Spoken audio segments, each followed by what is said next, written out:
Good morning. I'm Representative Susan Almy, Chair of the House Ways and Means Committee.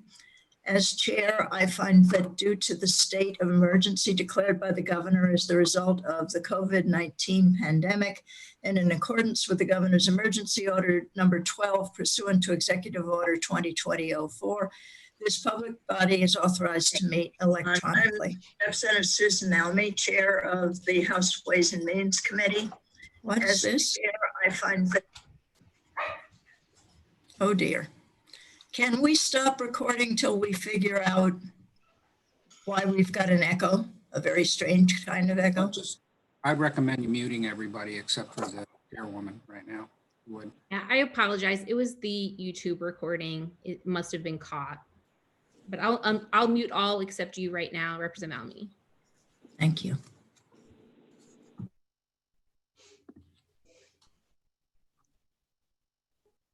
Are you recording? Yes. Okay. Good morning. I'm Representative Susan Almy, Chair of the House Ways and Means Committee. As Chair, I find that due to the state of emergency declared by the Governor as the result of the COVID-19 pandemic, and in accordance with the Governor's Emergency Order number 12 pursuant to Executive Order 2020-04, this public body is authorized to meet electronically. Please note that there's no physical location to observe and listen contemporaneously to this meeting, which was authorized pursuant to the Governor's emergency order. However, in accordance with the emergency order, I am confirming that we are A, providing public access to the meeting by telephone with additional access possibilities by video or other electronic means. We are utilizing Zoom for this electronic meeting. All members of the committee and select legislative staff have the ability to communicate contemporaneously during this meeting through this platform, and the public has access to contemporaneously listen and, if necessary, participate in this meeting by clicking on the following website address: https://www.zoom.us/j/926130365532, or dialing one of the following phone numbers: 1-929-205-6099 or 1-301-715-8592. B, by providing public notice of the necessary information for accessing the meeting. We previously gave notice to the public of the necessary information for accessing this meeting, including how to access the meeting using Zoom or telephonically. This information is printed in the House calendar. C, providing a mechanism for the public to alert the public body during the meeting if there are problems with access. If anyone has a problem, please call 271-3600 or email H as in house, C as in committee, S as in services @leg.state.nh.us. D, by adjourning the meeting if the public is unable to access the meeting. In the event the public is unable to access the meeting will be adjourned and rescheduled. This is a revenue estimates meeting.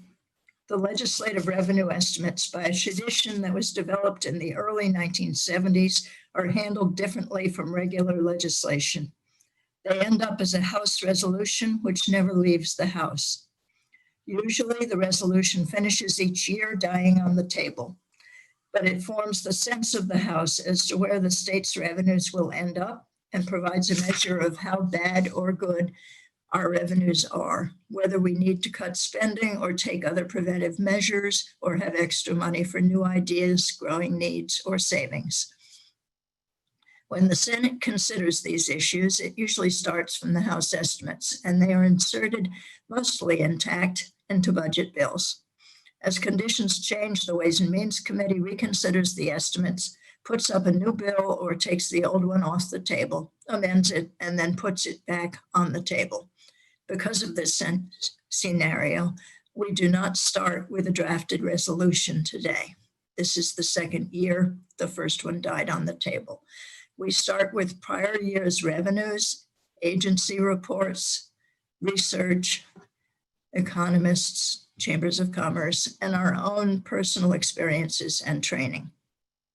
We've been working on redoing the budget estimates since the COVID shutdown began, as individuals, in caucuses, in small groups, and finally when able in public session together. Today, we will vote on the final estimates for the fiscal year that is ending and the one that begins July 1. There are still considerable unknowns about what June's revenues will bring us and many more unknowns for the coming year. As a result, most of our estimates this time will be in ranges. Our committee has a tradition of working on these estimates bipartisanly, and we plan to maintain this time as well. I want to introduce the staff that are on the meeting assisting us. Christopher Shea, Deputy Legislative Budget Assistant, and Jen Four, House Committee Researcher, are the meeting hosts. Additional LBA and House Committee Services staff are providing support. Relevant materials have been posted on the main page of the General Court website under the heading Remote Meetings. Please note that all votes that are taken during this meeting shall be done by roll call vote. Let's start the meeting by taking a roll call attendance. When each member states their presence, please also state whether there is anyone in the room with you during this meeting, which is required under the right to know law. Representative Malloy, will you please call the roll? Representative Ames. We need to be able to unmute. Representative Ames. I see you, but Jen? I'm present in Jaffrey alone. Representative Carrick. I'm present in Warner. Just my dog is with me, but he's sleeping. Representative Southworth. We're reaching out to Representative Southworth because we noticed that he had video but no audio. So I great. think that he may be in touch with Brad right now, if maybe we can come back to him. Okay. Representative Malloy, yes, here alone in my home. Representative Schamberg. Present and in Wilmot and presently alone. Representative Tucker.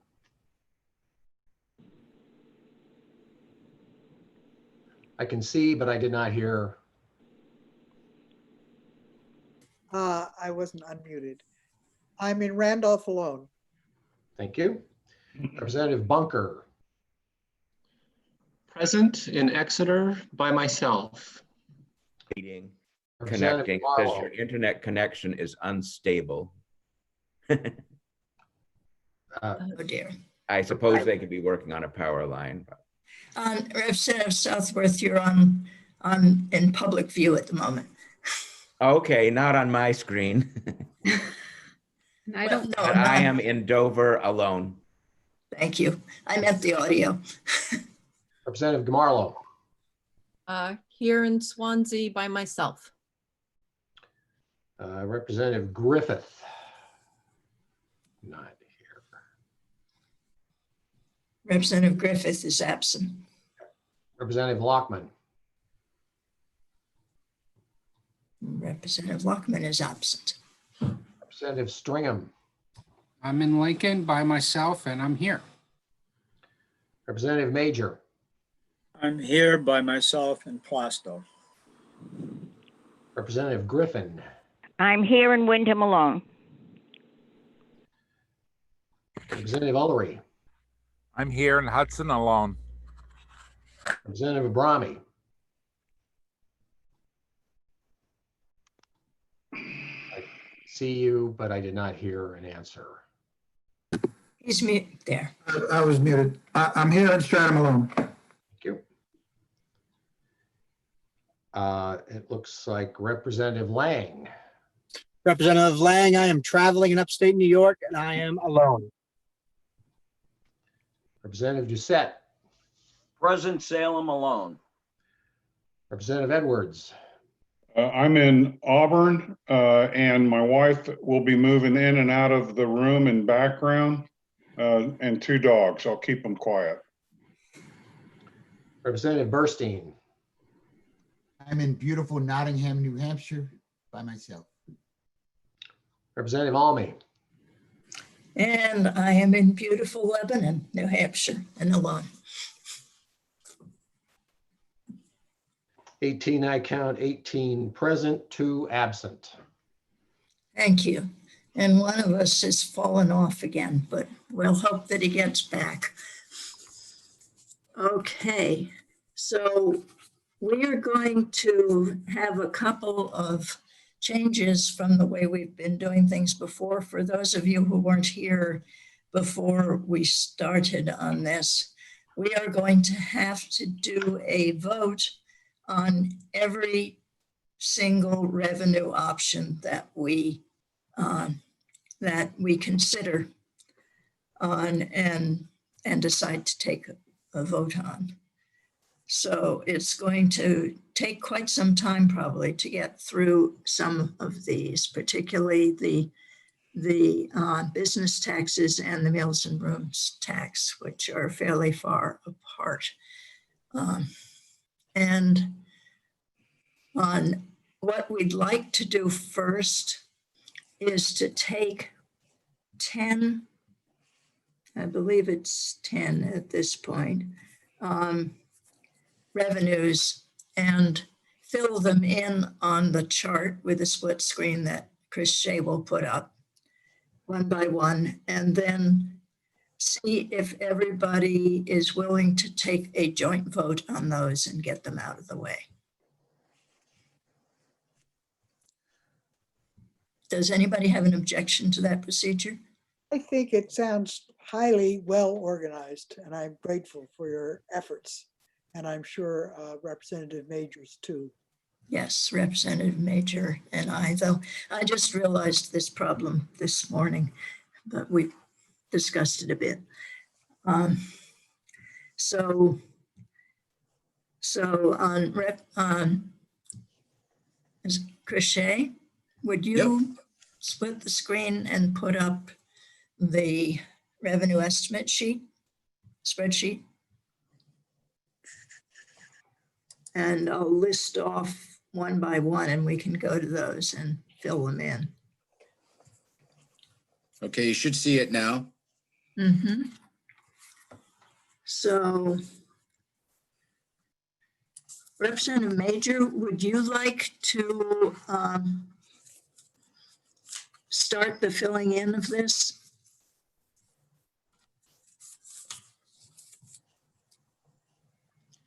Representative Major? Yes, there you are. You're muted. Or Representative Major is speaking. We'll start with the insurance tax. Yes. And on the insurance tax, we're going to take the agency estimates for FY 2020, which is 133.9 million for the high and the low, and for 21, 128.2 million for the high and the low. Could I interrupt here? I'd like, well, maybe we should ask Chris about this. There are certain taxes where we agreed when we were discussing this before that we want to take the agency estimate, and the agency estimate is in this form in rounded to the 100,000s, or at least when we do it, it's rounded to the 100,000s. When it's over 100,000 and it's not the agency estimate, I would like to see us rounding to $1 million unless the whole revenue source is under, such as the beer tax is under 50 million. I don't know if everybody is in agreement with that. The idea would be to show this is an estimate with considerable questions to it, but it would change the final result somewhat. Could I have a comment by Chris Shea on what? you can provide whatever estimates you would like, Representative Almy. So if you wanted to round to the insurance, for instance, or excuse me, the insurance we're just talking, if you wanted to say 134 of 133.9, that's the committee's prerogative to do that. Yes. So, The- but typically in the past, you have always gone to the 10th if there is a, Yes, you know, we have. What's wrong with sticking with a 10th? Well, when it's the agency's estimate, I guess that's a better thing. But if we're doing something like saying we have a range between 568.2 million and 720.6 million, that seems a little bit too Okay, but I thought we were discussing right now. But we are right now. I just wanted to bring that up early. Oh, okay, all right. So, That has nothing to do with what yeah, what we're you'd prefer to, well, you'd prefer to leave the agency estimate with the 0.100. We'll round that to a 10th. Yeah, okay. Okay. Is Okay. everybody in agreement with that? Fine. Okay. Let me just do the insurance tax again. Yeah. We'll round to 133.9. Yes. For both high and low for the FY20 and the FY21, 128.2 for high and low. Right. Do you want me to continue down the line? Could you do CST? I didn't bring that sheet and I don't have those.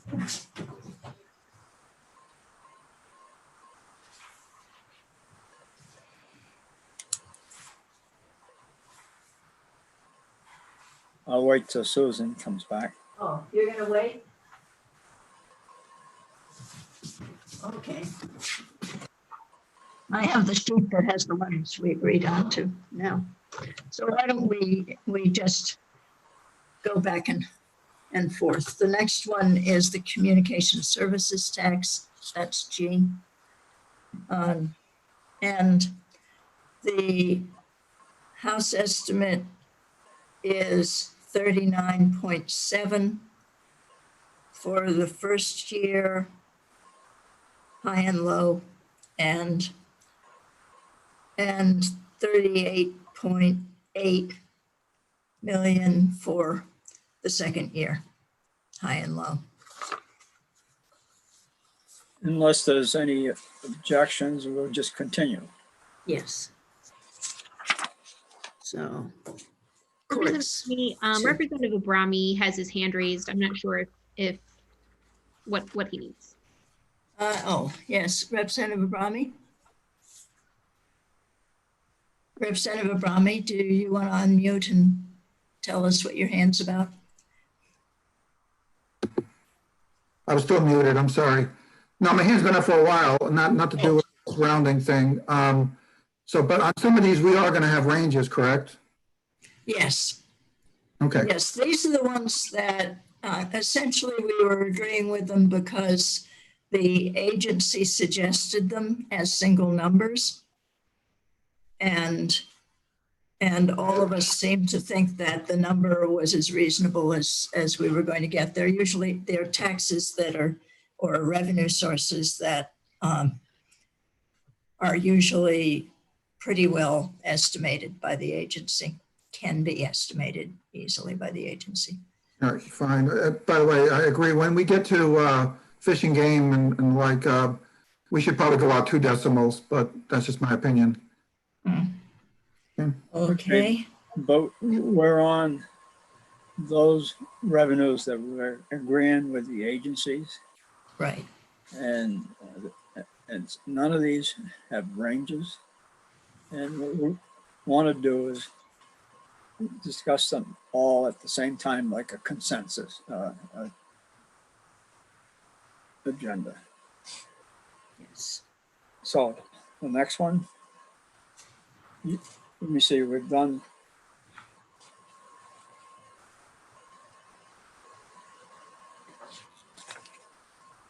Courts. insurance and the communication tax then.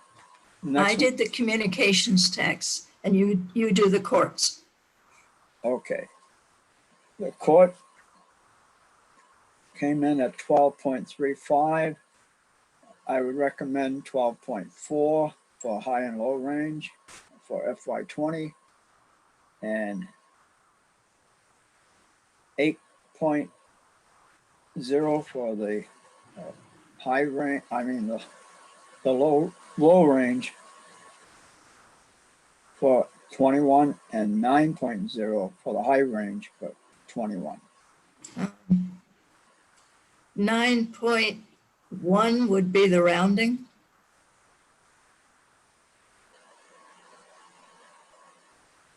Okay, 9.1. Yeah. Makes no difference. Yeah, makes very little difference, but Make that 9.1 for the high range for FY21. thank you. And that leaves me to do securities, which would be 43. They rounded themselves, 43 for the low and high range for 20, and 43 for the low and high range for 21. On the beer tax, the high and low range for 20, 12.8, and the high and low range for 21, 12.9. Yes. And for other, which is the DAS revenues that they take care of, low and high range for 2020 of 67.7. That's rounded. And low and high range for 21 of 62.7.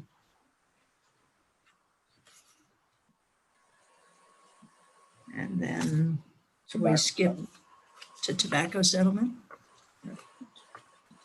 Tobacco settlement, the low and high range of 42.6 for FY21, and the low and high range of 38.4 for FY21.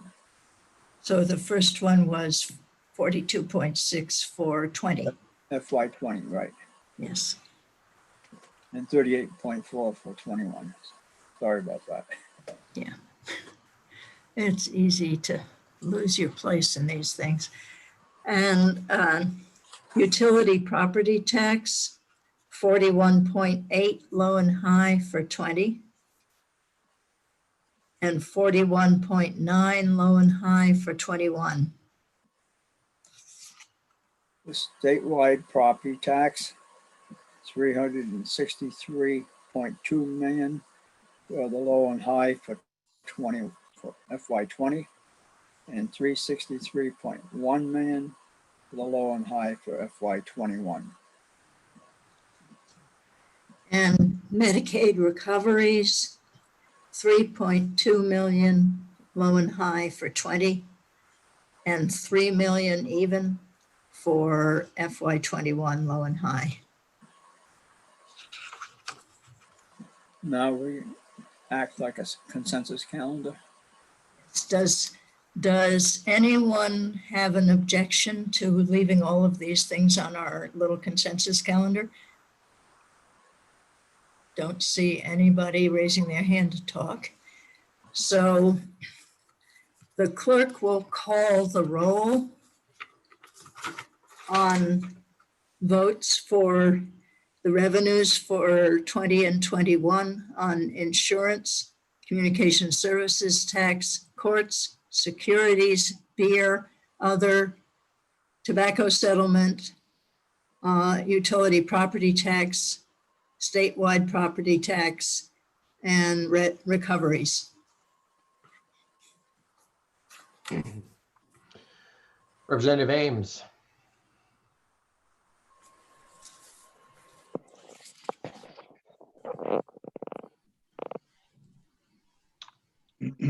Representative Ames. Could you unmute? Yes. Yeah. Representative Carrick.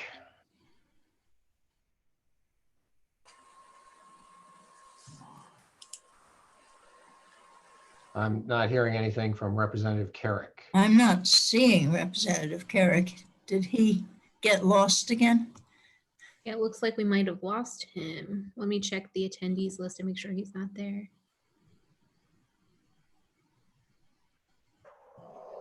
Nope, we can reach out to him.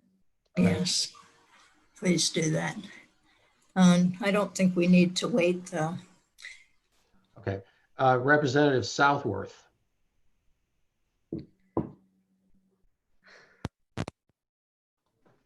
Representative Southworth, can you unmute?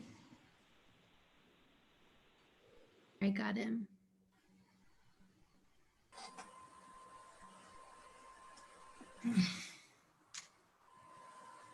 Representative Southworth, if you can hear us, you may need to respond to a prompt on your screen.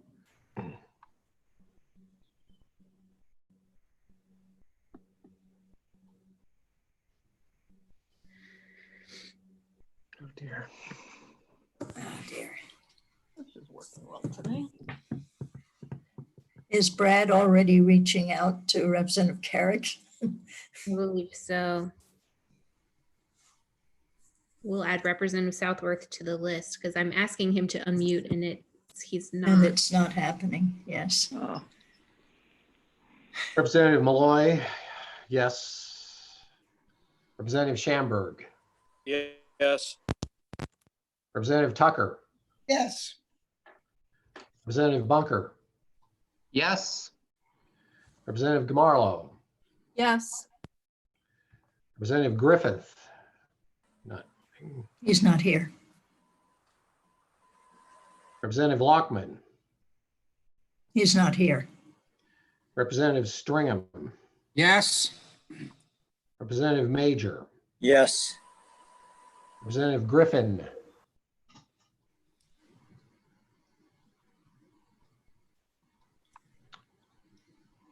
Representative Griffin. Yes. Representative Ullery. Yes. Representative Abrami. Yes. Representative Lang.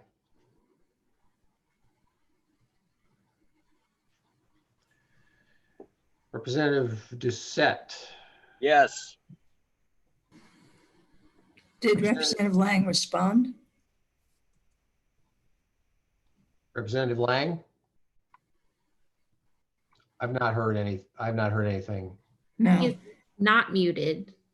Yes, he's not muted. And here's Representative Carrick. Yeah, with an ancient picture.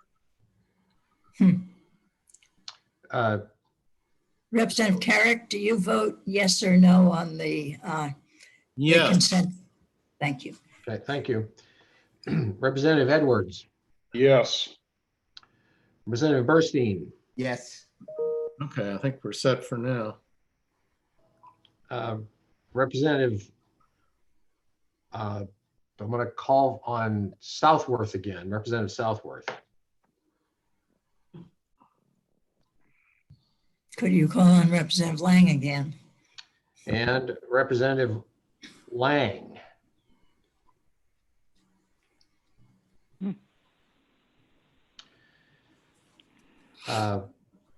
Representative Almay. Yes.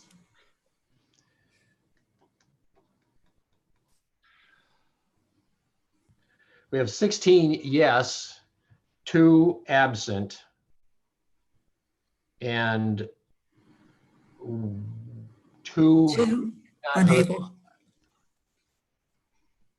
If I may just give you an update, we haven't been able to reach Representative Southworth. If you are on, if you could maybe raise your hand and let us know that you can hear us, that would be helpful. Otherwise, we'll keep working. I'm sorry. Representative Lang here. I stepped out. The internet dropped out. I'm a yes. Thank you. Representative Southworth. You tried his number and he's not, Yeah, we're gonna keep trying, but we haven't gotten a response yet. oh my.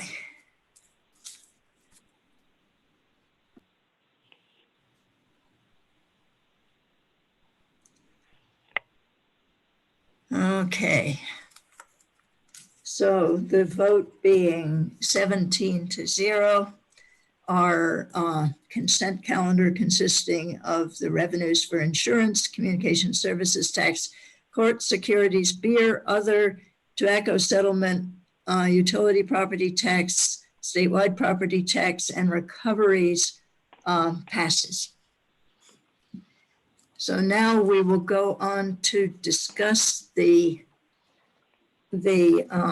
business taxes. And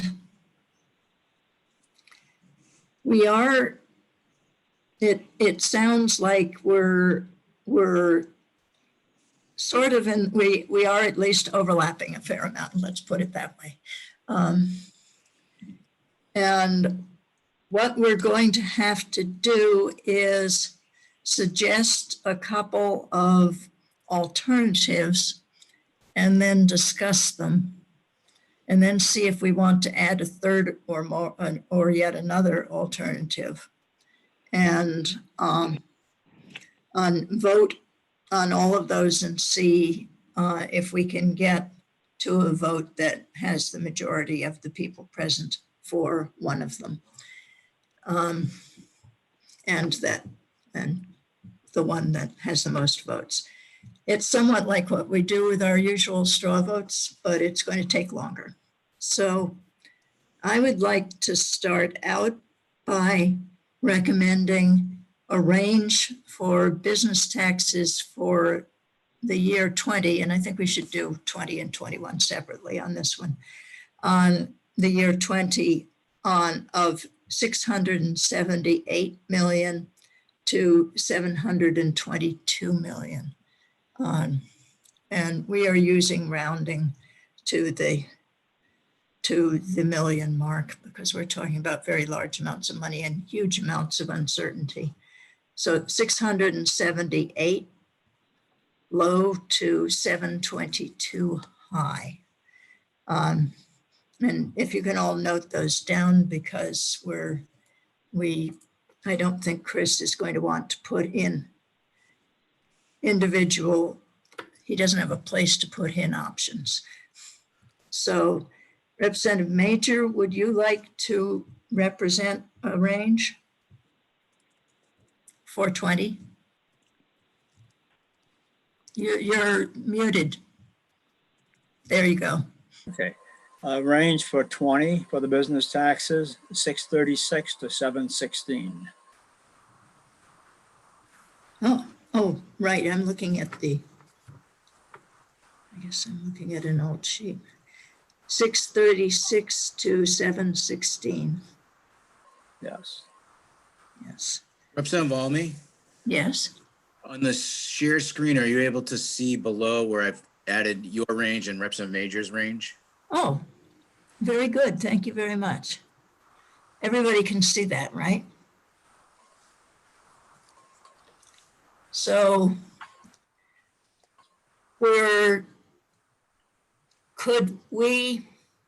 I would like to have Representative Ames discuss the low and reasons for the low and high on the Democratic side, and Representative Major can present or ask someone else to present the reasons for low on and high on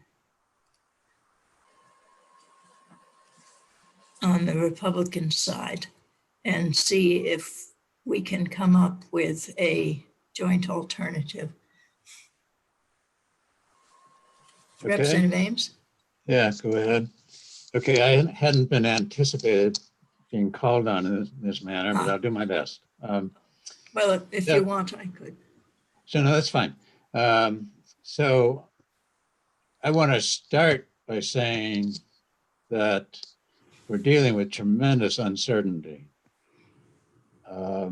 And even though they're in fiscal year 20, we're really nearly at the end of the year, there's still uncertainty. And that uncertainty in the business taxes derives in part from the novelty of the COVID virus economic circumstances that we're living through, but also, and related to that, is the decision by DRA to allow a deferral of payments from the deadlines that had been in place in April to mid-June.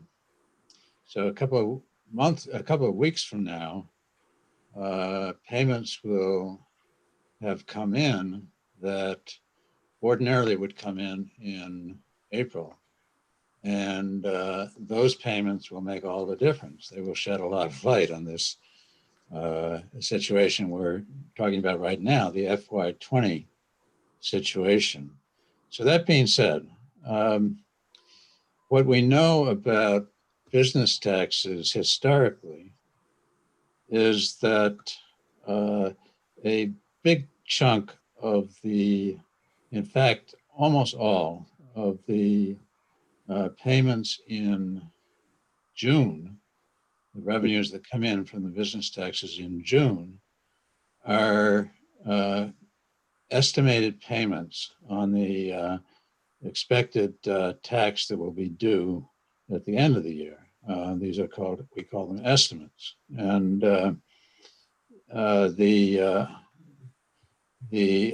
it's maybe 95% or perhaps even a little higher than that sometimes are estimates in this year. So estimates relate to, at least in theory, to the expected tax liability for the current year. And so they are likely, but not necessarily to reflect COVID. However, many taxpayers in the ordinary course pay estimates based on last year's taxes. And if that behavior continues, then COVID doesn't really affect in a significant way. I have no idea, Susan. My screen says I'm not. Oh, God. Okay, thank you, Tom. So I guess what I want to get to is that there's uncertainty, and then there's uncertainty related to estimates. And the other point is that given the deferral allowed by DRA, significant revenue is going to come in this month that ordinarily would come in April. We don't know how much that is. A lot of it will be related to payment of tax on activities that occurred last year. DRA has estimated about $48 million will come over, and we will receive in June. I have no basis for questioning that number, and so I think we're left with guesstimating how much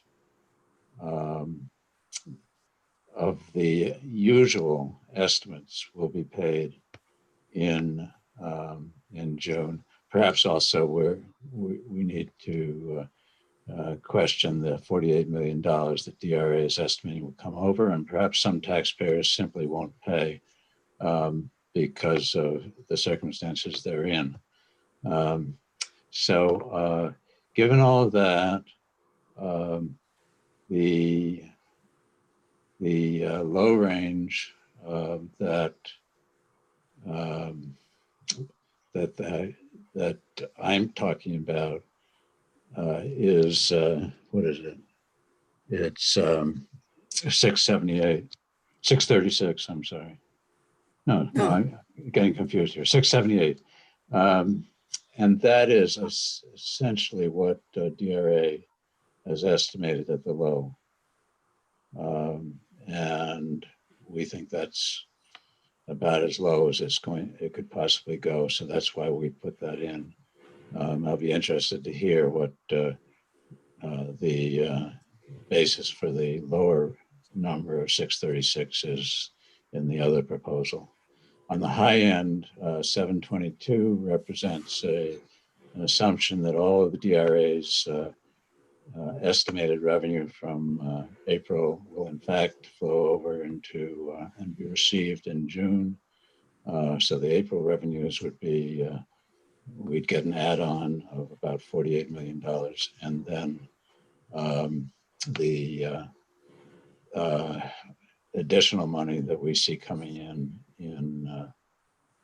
in June would represent estimates plus about $5 million, I think, or roughly that of miscellaneous revenues from tax returns and audits, less refunds, and it would reflect, I think, a reduction of the usual estimates that we think we would get by about 15%. So all of that brings us down to the high number that's in the ALMI range of 722. So that's roughly the story. And that represents my thought anyway on how these numbers might materialize. Thank you. And yes, 15%. That's the way we were working it out yesterday. I do have Representative Stringham's hand up. He was involved in reworking yesterday, and I'd like to recognize him before I recognize Representative Burstein, who's also got his hand up. Okay, thank you. I guess adding to what Representative Ames had to say, and adding in my own thoughts as well. Here's what we know that we know. We know what the numbers delivered to date are, that we've already taken in about $573 million of business taxes. So, if we got no money in June, that's where we'd end up. We know that many businesses are filing later, as Representative Ames said, we hope in June, where originally they would file in April. We know that last year was a good year for the New Hampshire economy and likely for businesses. We know the business tax rates were reduced. And we know that we've been running about 3% under forecast before the coronavirus hits. Here's what we think we know. We know we have a number from DRA of about 48 million that was normally would have come in April that is now expected in June. And we think we know what the forecasted amount for June would be if a delay in filing had not occurred. And that number was approximately 142 million. So, those are some things to work with as base assumptions. What we don't know is whether business filing the estimated taxes that would come in June and take into account the impact of COVID, or they're just filing based on last year and safe harbors. Some businesses may file in July rather than June, and that would really mess us up. But to what degree the state will count July filing returns for this year's, even if they come after the end of the year, is something else. So, basically when I look at 48 million and then, the normal 141 million that people would file in June if things were normal, and we reduce that by about 20%, we're looking at even numbers that are a little higher. I would say that's an optimistic scenario. That gets us to around 730 million in the high end. And, I don't see us with already at 573 million, I don't see us collecting $63 million in June, when normally we would have collected 42 million, plus we have the monies from April being delayed. I just don't see, only getting 33% of the amounts. That would seem to be, a no coronavirus estimate for this point. So I think the Representative Almey's low end numbers are more realistic, meaning I think there's less than a 5% chance the numbers will come in below that amount. And I think there's a 5% chance the numbers might even be above 730 million. So I don't know if you need me to go through the math a little bit more, but we're at 572 now. We got 1 month left. And the two components are going to be the June estimated filings and the annual returns that haven't been submitted yet that come in June. So that was kind of the process. And, when I boiled it down to, or we all boiled it down together, where my thinking came out. So. Thank you. I'd just like to make sure we're using the same numbers. Devin Rodriguez sent to us on Friday night, which was their end of the month for the month of May, on a document on the business tax analysis document, says that they end May with year-to-date 579.5, which is somewhat higher than what you were using. Thank you. I had 573, so I appreciate it. Yeah, that was what we had before, but maybe we should bring in briefly from the audience. I can't remember whether Devin is in there and Melissa Rollins is in there, so that they can confirm to us. Hello, Representative. I'm here. This is Devin Roderick from the Department of Revenue. Yes, thank you. When I printed out your NHDRA business tax analysis sheet that you sent Friday night, it said that for the month of, for the end of the year FYTD net, if I'm reading that correctly, this year we have 579.5 million. Was that an error? Yes. Just so you know, Melissa Rollins is also unmuted. She has her hand up. I'm not sure Okay. to let us know where she was or if she had some information for you as well. So Yes. just as you're asking your question. Right. So should I ask her to come up first? She's available to speak. Yeah, she's unmuted and she can respond now if she would like. Okay, good. Melissa? Oops.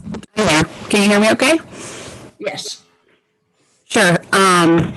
So the difference between the two numbers that you're speaking about, one with the New Hampshire DRA business tax analysis that Devin had sent out, that number is just a breakdown of document types, but it does not include adjustments. Adjustments are typically bounce checks, misapplied payments. So the full number that you really should be using would be the number, the 573.7 million, because that is net of adjustments, where the New Hampshire DRA business tax analysis is gross deposits. Okay, so we should be using 573 points,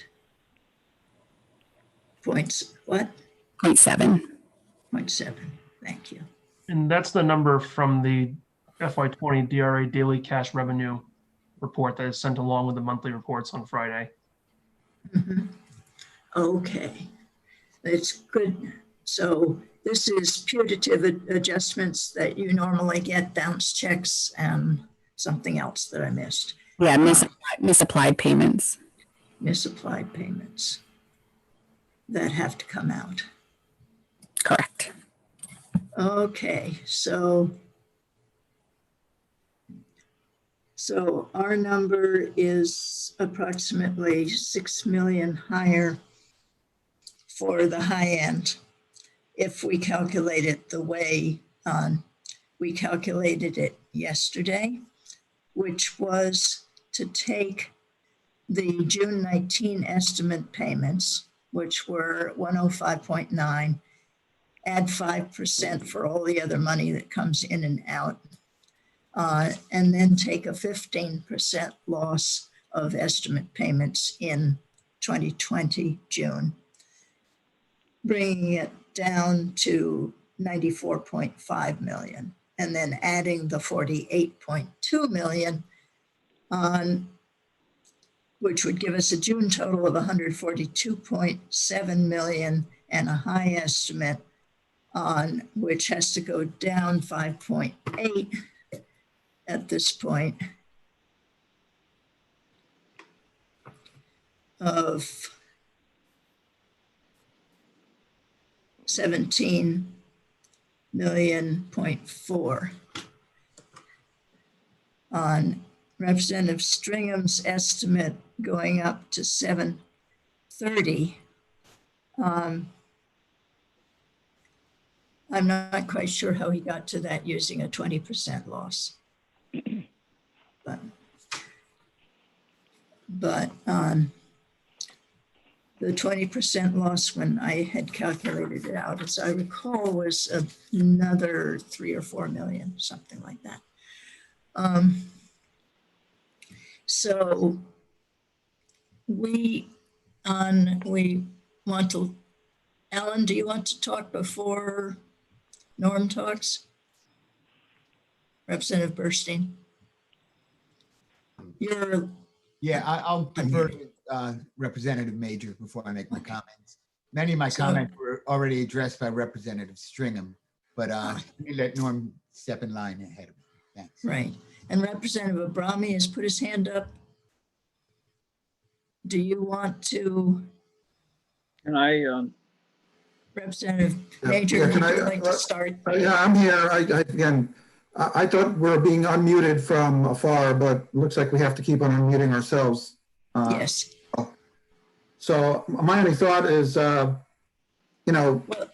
range, you're using the DRA's range estimate as your low, basically your low end of your range. Yes. Doesn't give any wiggle room that the DRA, they probably had a high and a low in mind as well. So that's number one. And from our, and Norm can talk to this, a lot of discussion around the large companies, just not paying and taking the penalty.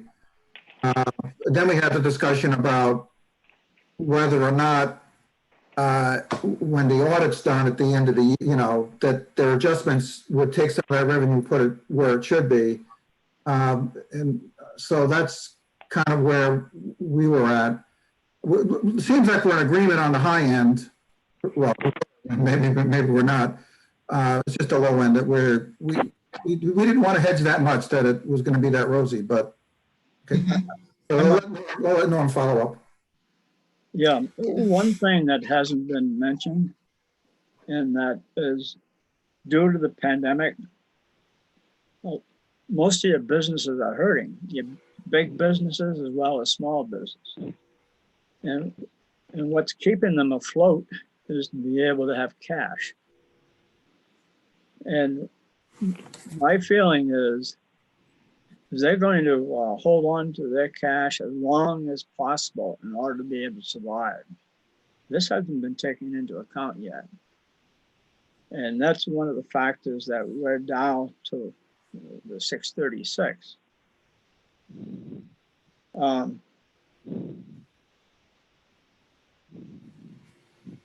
I can easily, and as far as the penalty, that cash can come from two ways. One is not paying the taxes that they had anticipated and defer them as long as possible into 21, or really scraping the barrel for their credit carryover. Usually the credit carryover, from what I hear, they use about 75% of it each year. And we're up to about $270 million.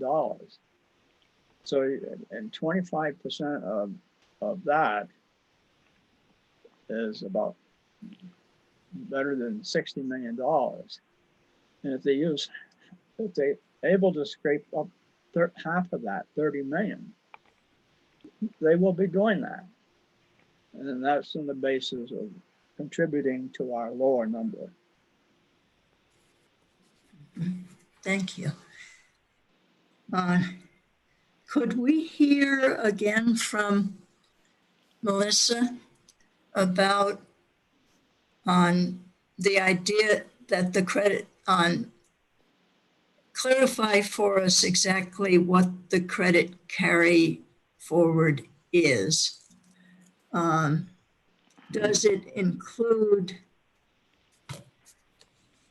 business enterprise tax payers that have not been paying business profits tax, but have a right to credits for it if they do?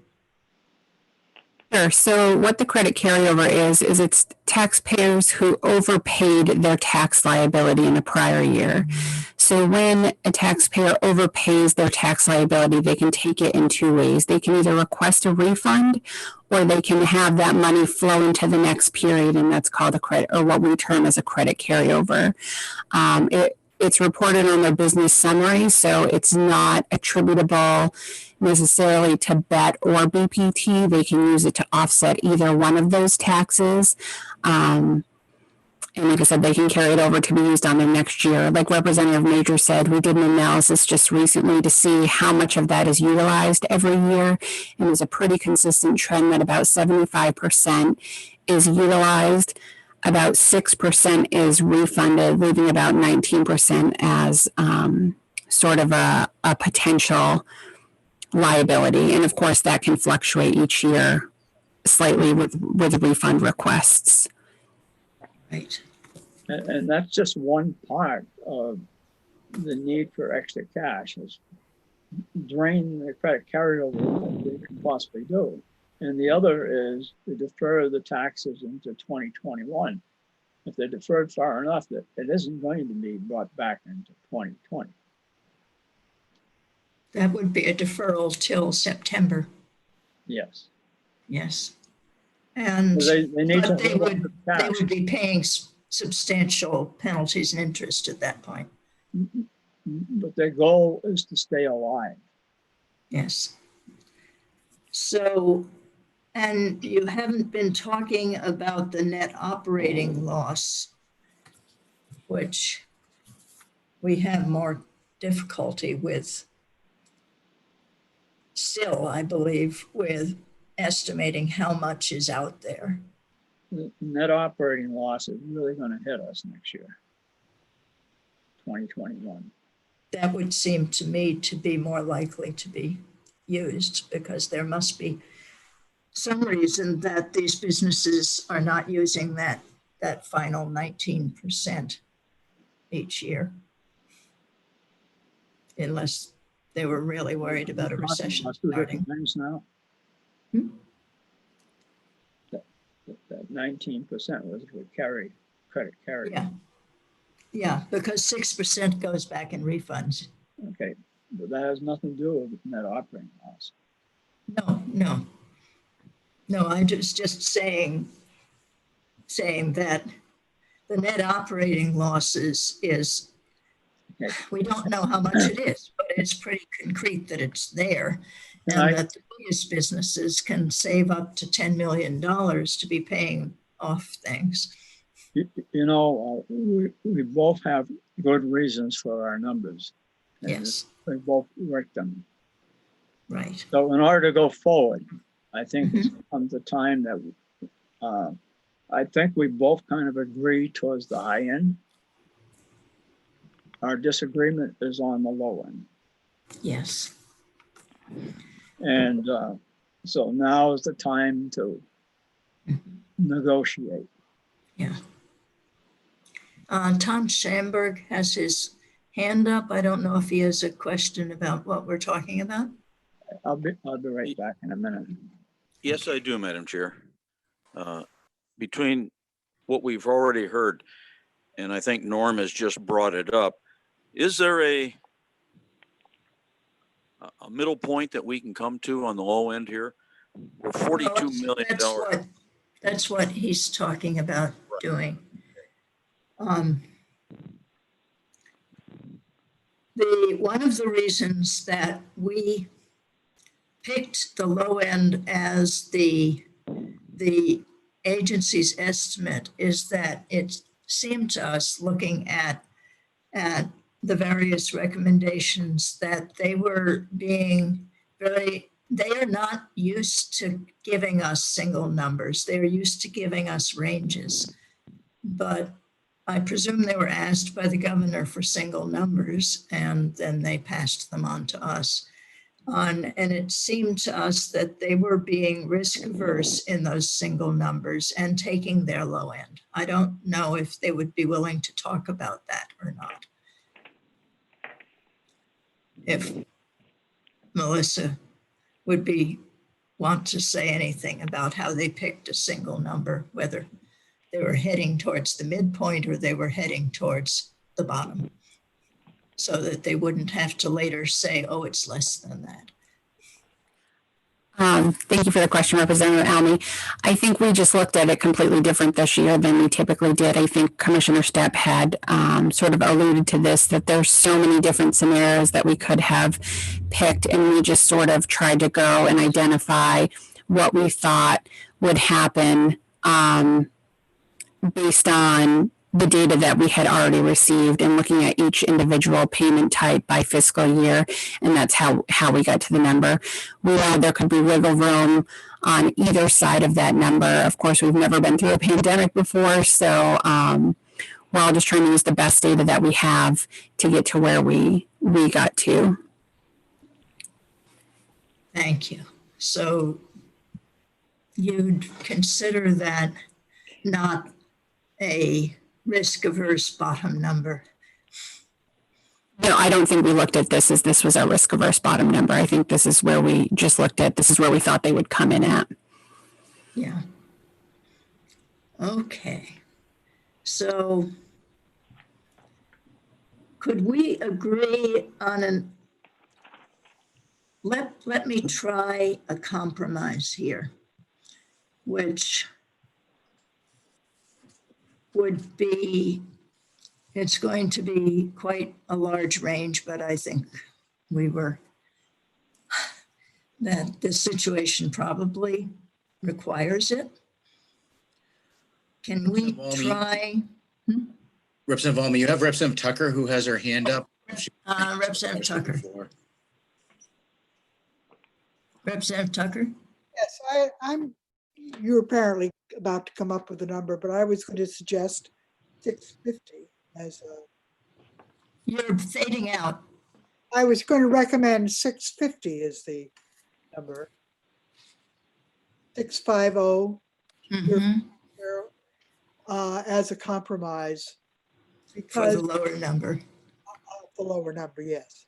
And it concerns me we're spending so much time on FY20 when I think 21 is going to be much more difficult. Well, 21 is, we are very close on 21, actually. Okay.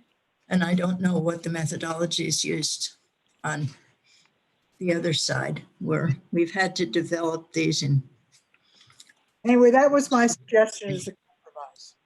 Yes. So let's take 650 to 716 and see how many people are willing to vote on that. Representative Major, would you go along with that just as a first effort? Or do you want to try Let's try one thing at a time. one thing at a time? Yeah. Okay. Well, Are you willing to try 650 to 716? sure. Okay. So the clerk will call a roll for alternative, let's call it 1 just in case. A low in 2020, a low of 650 to a high of 716.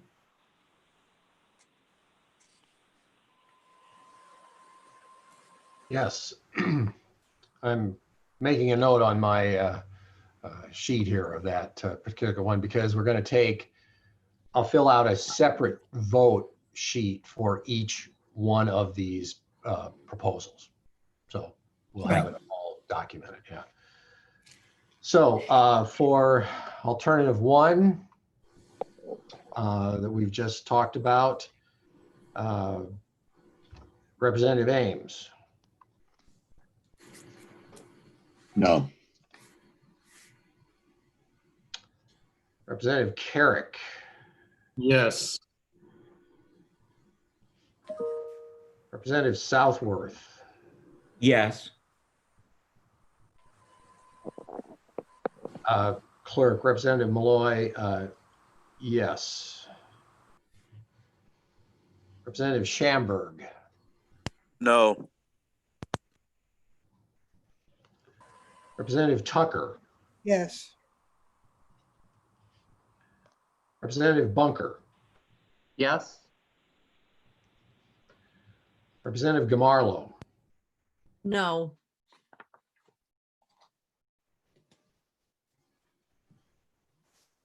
Representative Stringham. No. Representative Major. Yes. Representative Griffin. Yes. Representative Ullery.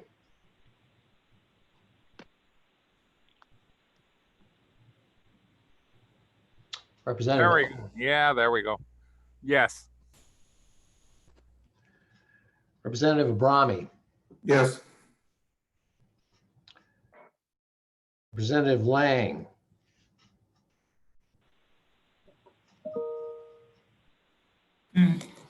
Representative Lang. I think we've lost Representative Yes. Lang. Yes, you have. Representative Doucette.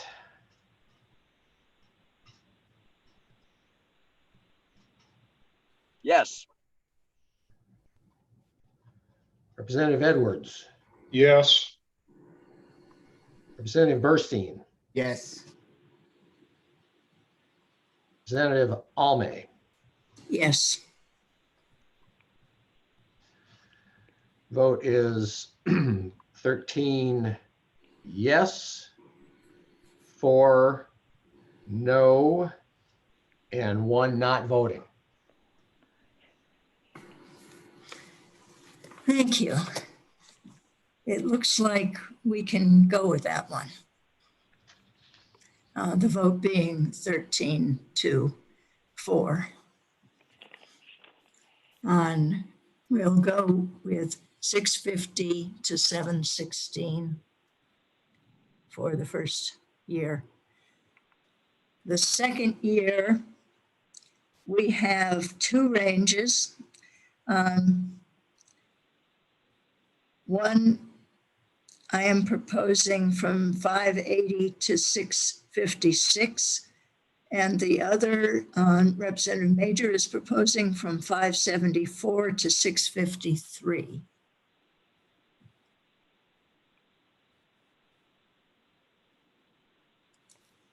Representative Alme, could you give me your range again, please?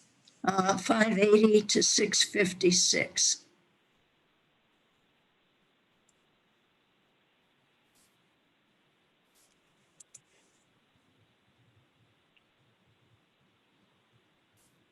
Thank you. Representative Brahmi has his hand up. Representative Abrami. Representative Abrami? You're muted. Okay, how's that? I get very close on these. I would just say take the average of the high and the low and call it a day. This is a very hard one to project. Yes. How quickly we think things are going to come back. And I'm amazed that we're this close on the high and the low. So Yes. Again, my suggestion is take the midpoint of both.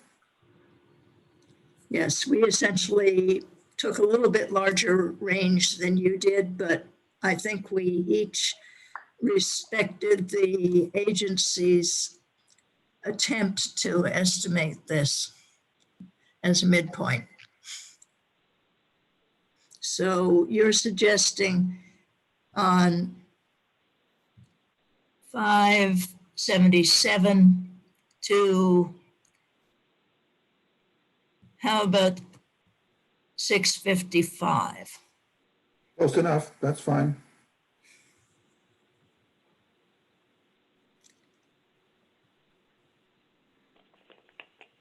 Representative Ames has his hand up.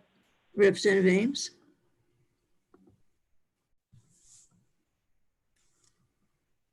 Representative Ames? He may need to respond to a prompt about muting. Yes. Sorry. So, yeah, I just wanted to support Representative Abrami's suggestion. I think that's a reasonable way to proceed on this. Good. Representative O'Leary. There we go. Yeah, I think we're going to be pleasantly surprised in 21. A lot of people have put, if you take a look at the savings accounts and the rates, a lot of that stimulus money went into savings. So I think we're going to be pleasantly surprised, but I'll stick with what we have right there. Okay.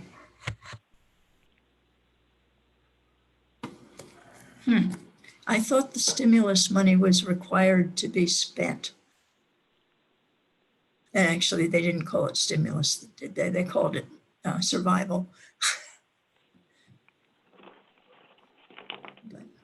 Representative Stringham has his hand up. Representative Stringham? Unmute, please. Jerry? Trying. The way that a lot of the stimulus money works, especially for state taxes, is things like the PPP.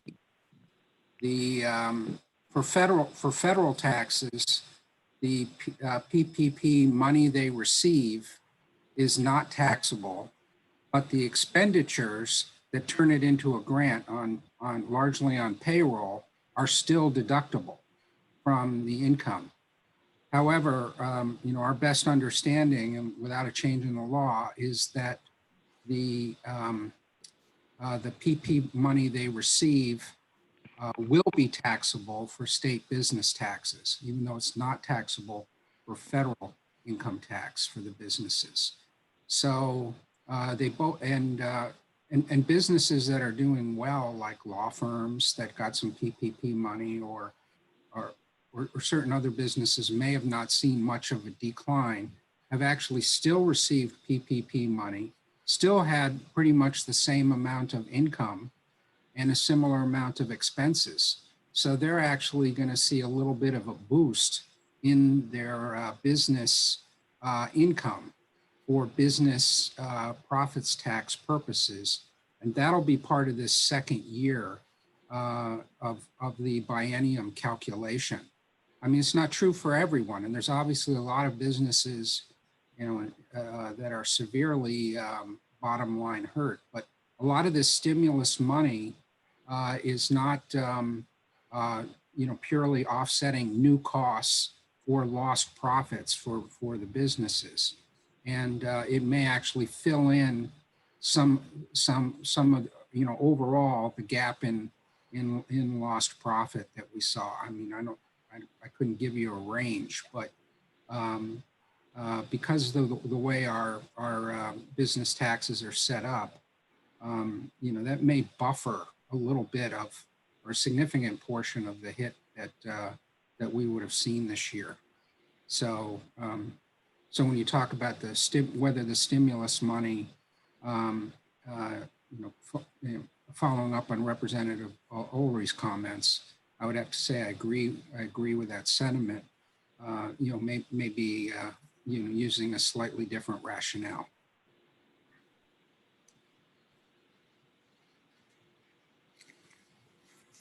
Thank you. Well, we're talking about a hit of about 70 million at the high end from year to year. And at the low end at this point, 70 million also.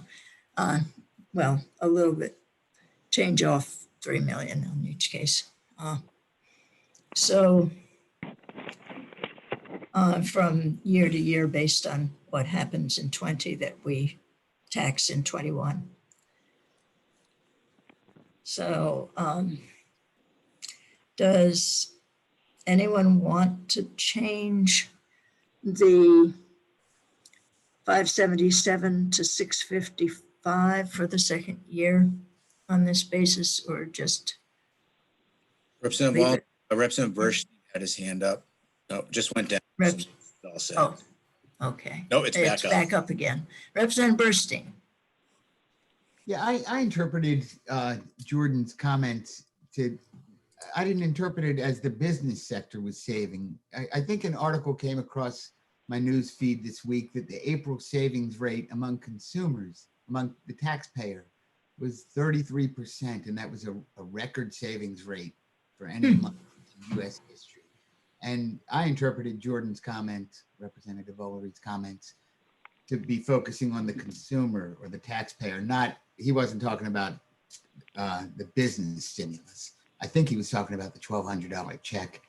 I don't know if I agree with his point, but I think that was his point, and maybe he could get back on here to clarify. That's it. Thanks. Thank you. Representative Ulrich, do you want to clarify?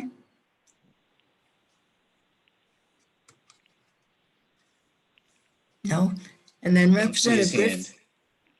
You do? Oh, yes. We do not see Representative Ulrich's hand. Right. Now we see Representative Ulrich's hand is up now.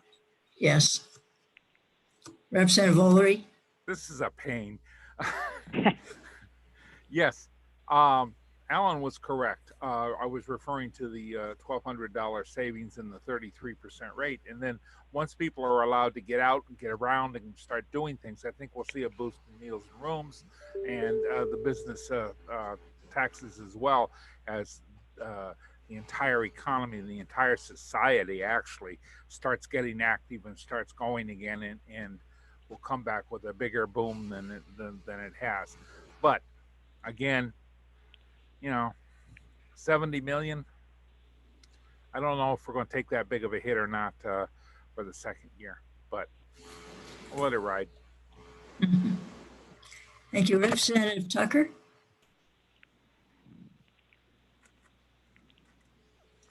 Representative Tucker, unmute, please. Yes, I think we should try a vote on the alternative one. I think we've reached that point where this has been presented as quite reasonable. Okay. Any other comments? Then the clerk will call the roll on business taxes FY21, low of 577 million, high of 655 million.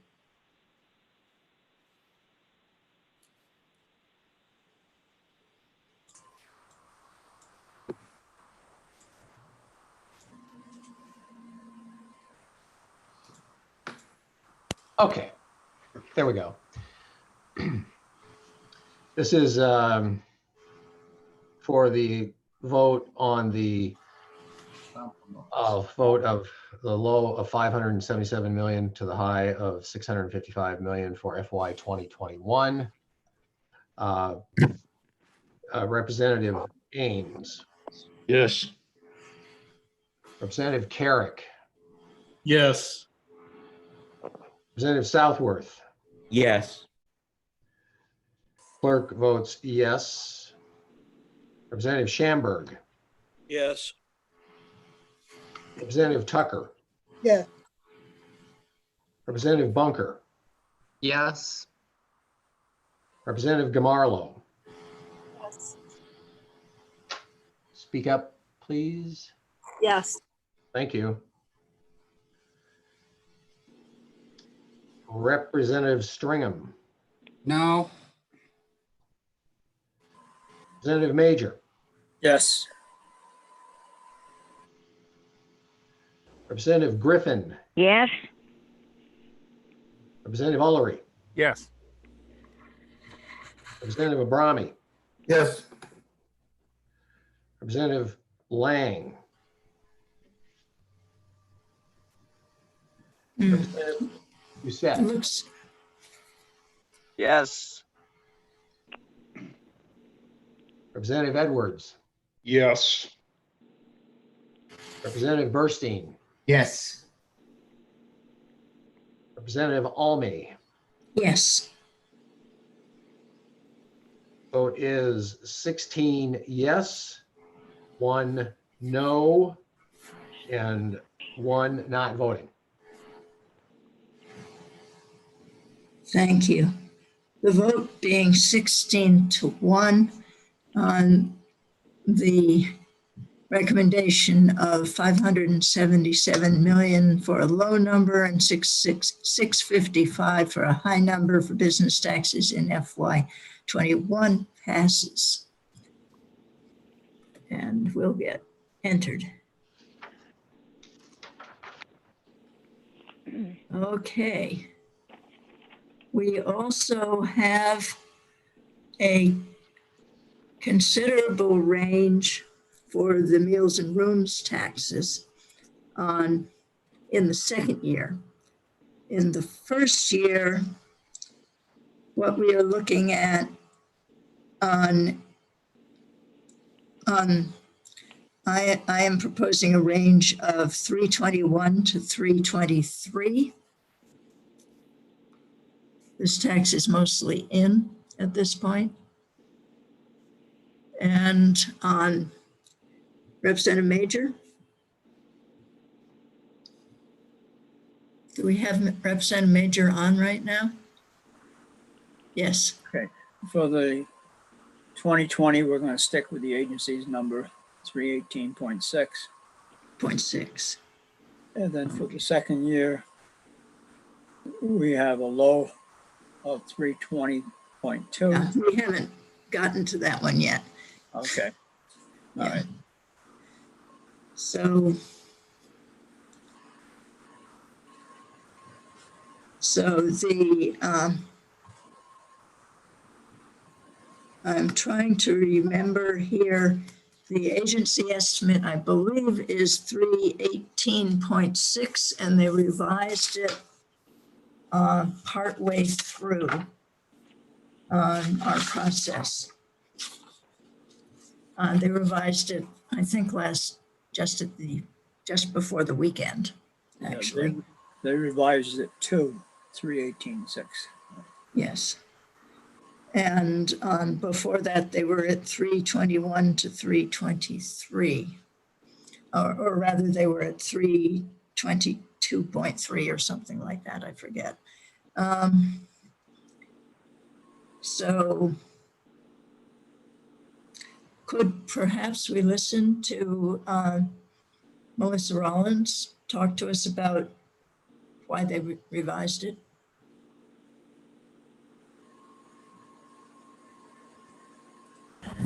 Representative Almy.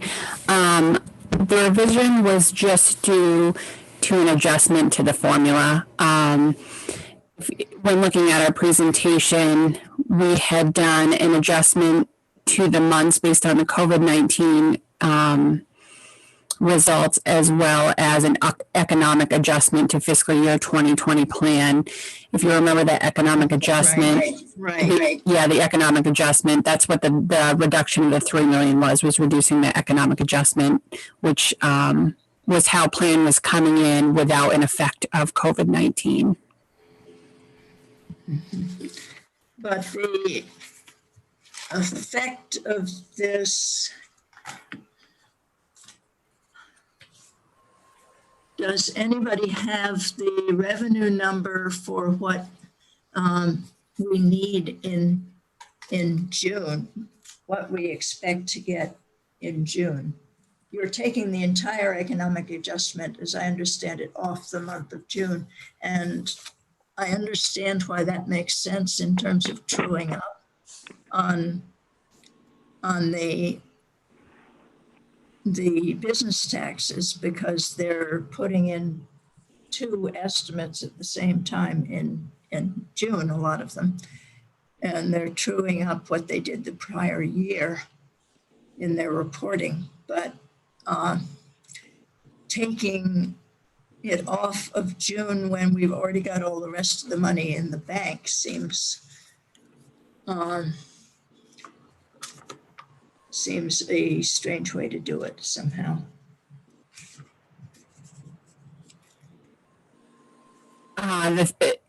It's a 0.8% adjustment for the economic adjustment to the fiscal year 20. So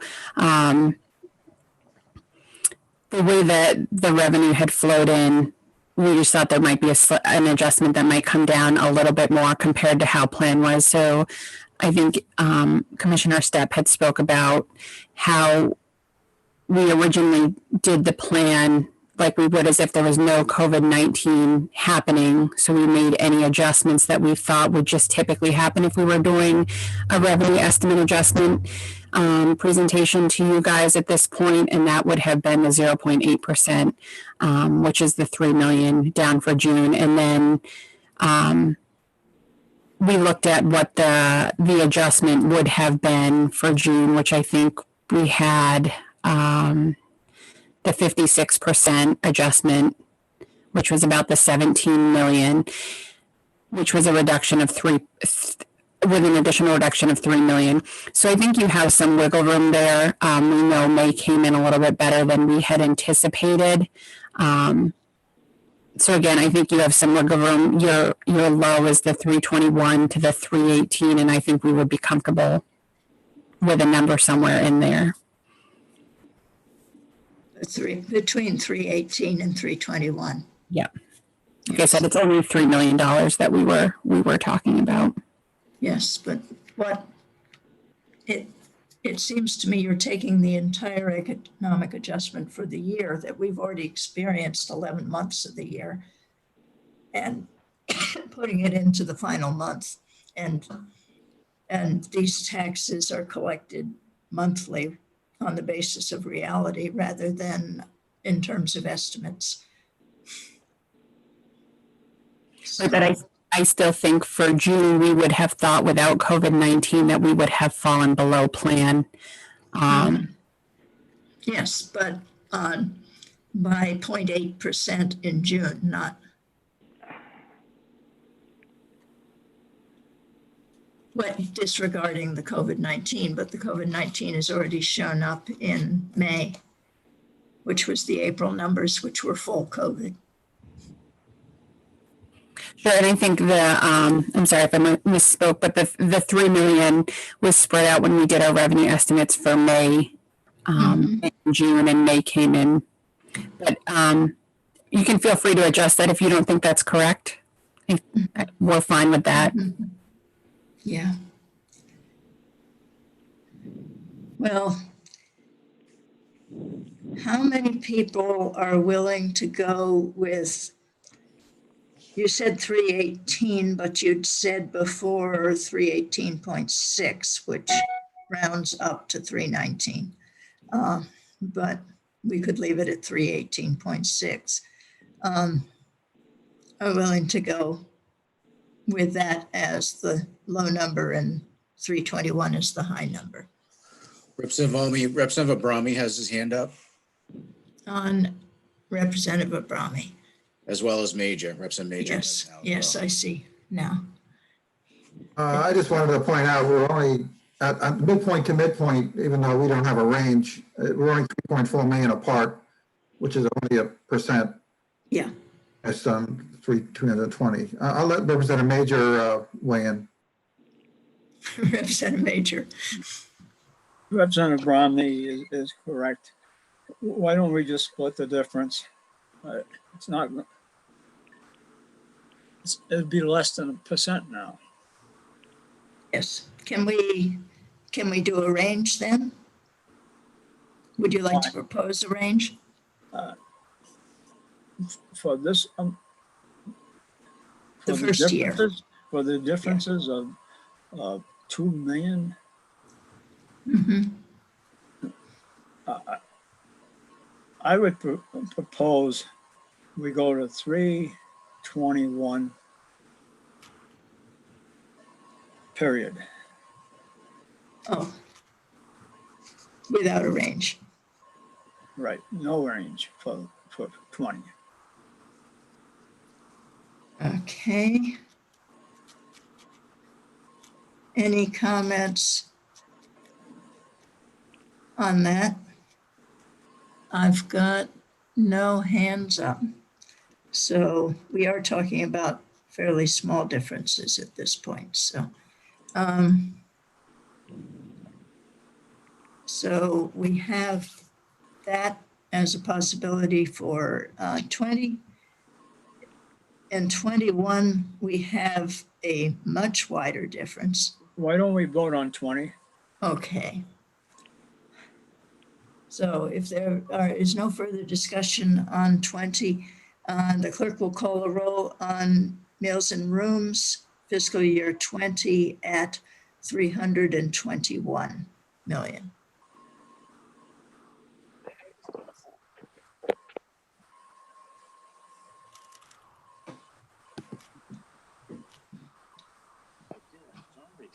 Okay, thank you.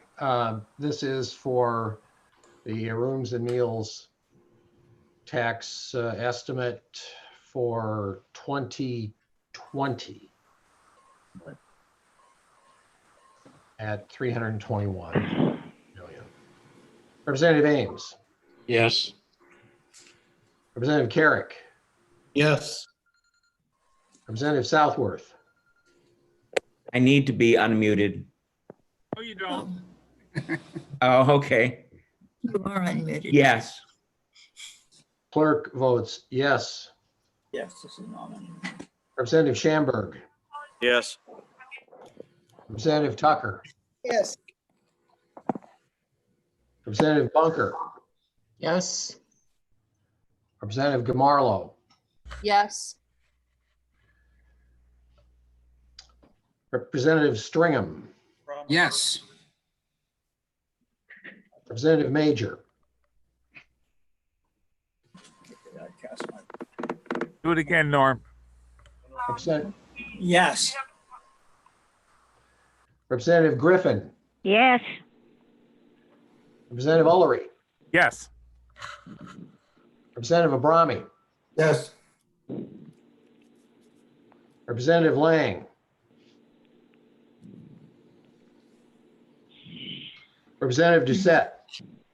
Yes. Representative Edwards. Yes. Representative Burstein. Yes. Representative Almy. Yes.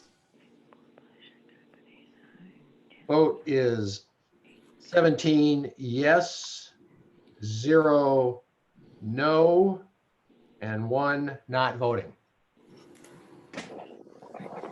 Thank you. The vote for meals and rooms FY20 at 321 million passes on. We will proceed to 21.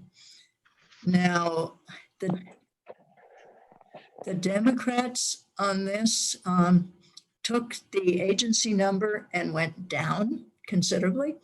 The Republican caucus took the agency number and went up considerably. So we really do need to discuss this. I'm putting as a start on a low of 259 million to a high of 323 million. Representative Major? Low of 320.2 and a high of 346.1.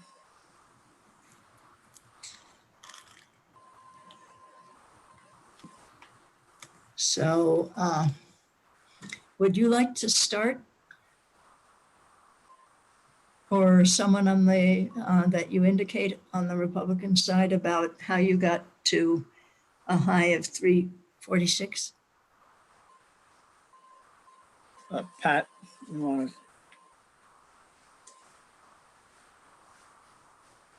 Patrick seems to have disappeared for a minute. I just got interrupted with a call from Oh dear. my Well, doctor. So, well, here comes Patrick. Representative Abrami, you got muted again immediately, but we'd like you to explain how the Republicans decided to go up from the agency estimate on $23 million for the second year for meals and rooms. Sure, thank you. Again, this one is the one that really, multiple opinions on this one as to how quickly we're going to get back to normal. And I guess in our discussion, we're a little more optimistic about that. Now, the governor just opened up the hotels, although with restrictions. I'm not quite sure how those restrictions for out of staters gets enforced, but the hotels can open up. And there'll probably be some natural resistance on certain people. It's going to take a while for that to work through in terms of people having confidence to partake. But restaurants are open partially now, I mean, with the outdoors. And we had Representative Lang, who was on the reopen committee, was very vocal about thinking that we're going to see the restaurants going indoor sooner than we think. Maybe at 50% initially, but so we factor all that in. Obviously, 80% of this revenue is from restaurants, and I guess that's why we had the more optimistic view that curve may go up a little quicker than perhaps your caucus felt it would. That's pretty much it. Thank you. And in our caucus, we were looking at all of the restaurants and lodging places that we've heard of that have closed and aren't opening again. And thinking that it's going to be difficult to, once that has actually happened, to replace them. And it's going to take at least a year, if we're lucky, before we get back to as many restaurants and rooms as we had before. So that's why we went down a lot. I cannot remember how we decided on that particular number at this point. If Representative Tucker, would you like to speak?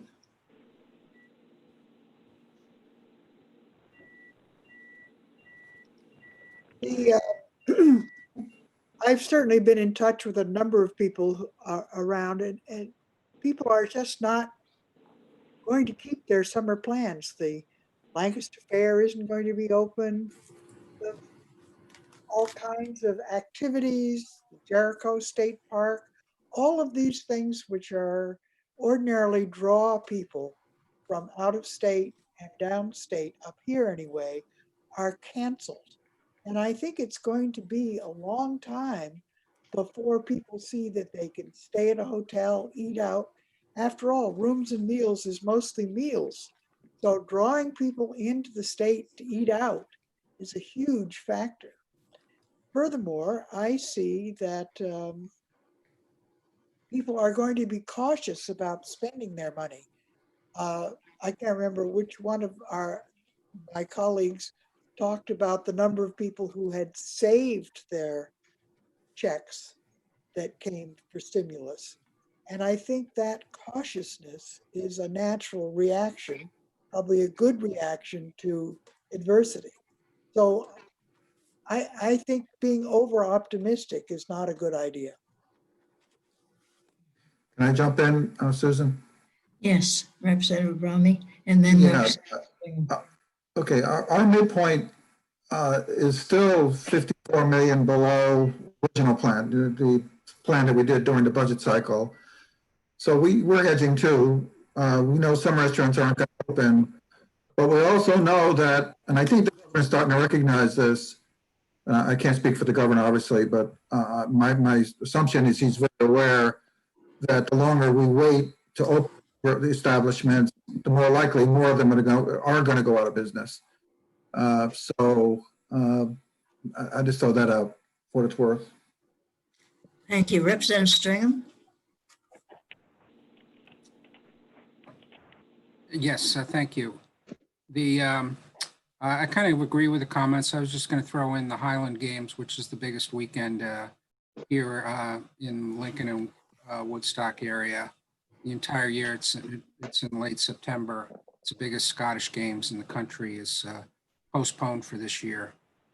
So they've canceled it for this year, I should say. So, you know, I do see some fairly significant draws to the area being reduced. So, you know, the midpoint should at least be 50 million below what our estimate was before, I would say, for sure. Mm-hmm. We also, in places like Manchester, possibly, certainly this summer, Lebanon, and Hanover area, we've got a lot of businesses are getting very used to Zoom meetings instead of sending people across the country. Very few people for quite a while are going to be wanting to get on a plane, and the airlines industries are pretty desperate about that right now. And that means that the business travel is going to be down as in places that don't normally see real tourists. I don't consider going to tour Dartmouth College as being tourism, but some people do. And that's another factor that isn't just the areas that depend on these major events that the rest of us really value and try to go to. So we've got 3 hands up now, Representative Ames, and then Representative Burstein, and then Representative Bromley. Representative Ames. Okay, I think another reason for the low estimate from the Democrats hasn't been mentioned. Maybe I missed it, but it relates to the possibility, some would say probability, I hope they're wrong, that there will be a resurgence of the virus. And if that occurs, then the gradual opening of the sources of the meals and rooms tax, that I think is certainly a premise of the DRA estimate, will be reversed. Sort of inevitably. Maybe we're better at managing an epidemic now, but I think there'll be a reversal. And it's not a question of optimism or pessimism in my judgment. question of looking at the possibility of a reversal here and anticipating that in a low estimate that's part of a low-high set of estimates. And in terms of dealing with our state budget, I think it's important that the decision makers factor into their decision making the possibility that revenues will be significantly down because of the virus resurgence that could have happened. So that's my comment. Thank you. They seem to be pretty sure that we'll have at least some resurgence when the flu epidemic starts, which is not encouraging. But Representative Burstein. Thank you, Chairman. Really interesting discussion, and a lot of you bring up some really valid points. While I am, let's call it, curmudgeonly optimistic about next year, I think the prudent thing to do is to err on the side of caution. And if there's a proposal to drop the low range, I'm willing to deviate significantly from the Republican low range. That's all I have to say. Thank you. Representative Abrami wants to talk again.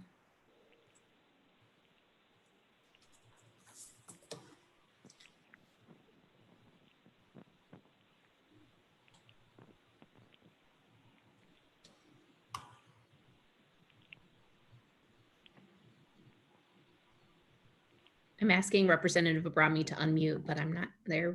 There we go. Sorry.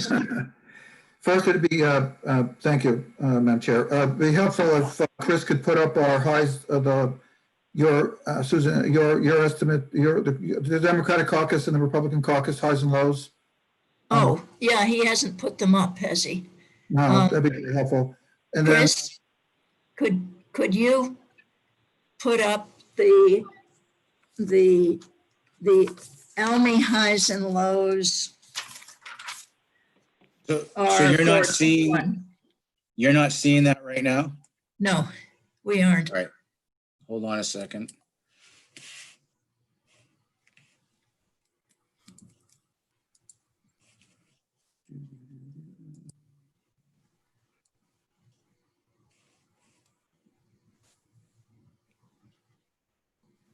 Do you see it now? Yes, thank you. Okay. So again, midpoint to midpoint of the range is where we're 42 million and change difference. I mean, I have no problem coming down a little bit on the range. That's something we should discuss, but I'll let others speak and then we can start with that number, I guess. Okay. On Representative Major probably should have been in this from the start, and he's back now. I'd like to take him next. And then Representative Edwards. This tax, rooms and meals tax, is one of the most volatile that we have to deal with. And it's an immediate tax. Whereas the business tax is a delayed tax. Yes. The since it is extremely volatile, it's volatile to if we have a resurgence. It's volatile if we have a vaccine. None of us know if these things are going to happen. My feeling is it probably is. And so no matter who we are, we're not going to get it right. I wouldn't have any problem of raising our estimates because there'd be just as well there as what we have now. If I look at our low estimates, we had, let me see,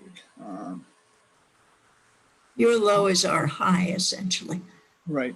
Our low was 320 and your low was 259. That's a $61 million spread.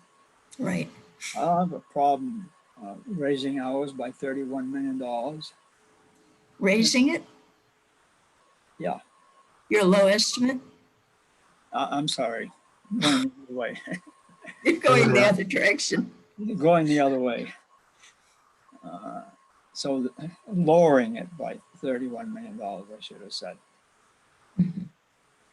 Which would bring us to 289, I believe it is.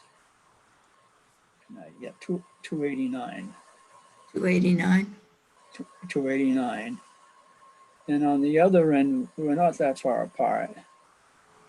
And we're 23 million apart. 23 million apart. And I have no problem changing that 12 because of the volatility and then the possibility of a vaccine and not only one resurgence, but a number of resurgences. So I would raise or lower ours by, let's see, by 12. 334. Yes. Yes. In practical terms, there doesn't seem to be any way that we could have a vaccine out to the public until at least the fourth quarter of next year. I tend to agree with that, but there's everybody in various countries, they're racing to do it, but I kind of agree with what you're saying. Yeah. But Well, scientifically, you can't do the tests you need in less time than they're doing them now. And if people don't see safety, apparently half the population won't even get vaccinated, which isn't enough to reduce the fear factors and the epidemics. But that's what I throw out. 289, 334. Well, would someone from I see that Representative Edwards took his hand down. Representative Ames, thank you. Yeah, I want to say that I think that moving, as Representative Major has suggested, is a very reasonable way for us to all to go. There's just tremendous uncertainty out there, and it's impossible. It's truly impossible to know which direction this is going to go, and we all hope that it will move, move to a resurgence of the economy rather than the virus. But that's a hope. So I think moving the way suggested keeps a pretty broad range, which reflects the uncertainties, and it's also a range that starts in its high point at a lower level than we've been at traditionally because of all that's happened, and so it's all very reasonable to me to go in this direction.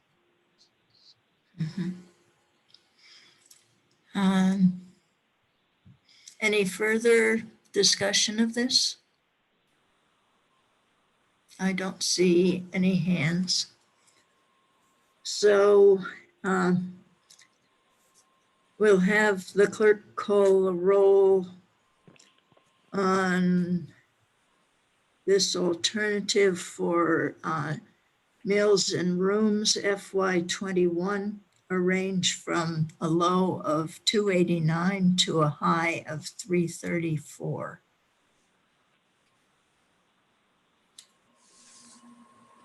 Okay, This is rooms and meals tax estimate 2021, 289 to 334. Representative Ames. Yes. Representative Representative Carrick. Yes. Representative Southworth.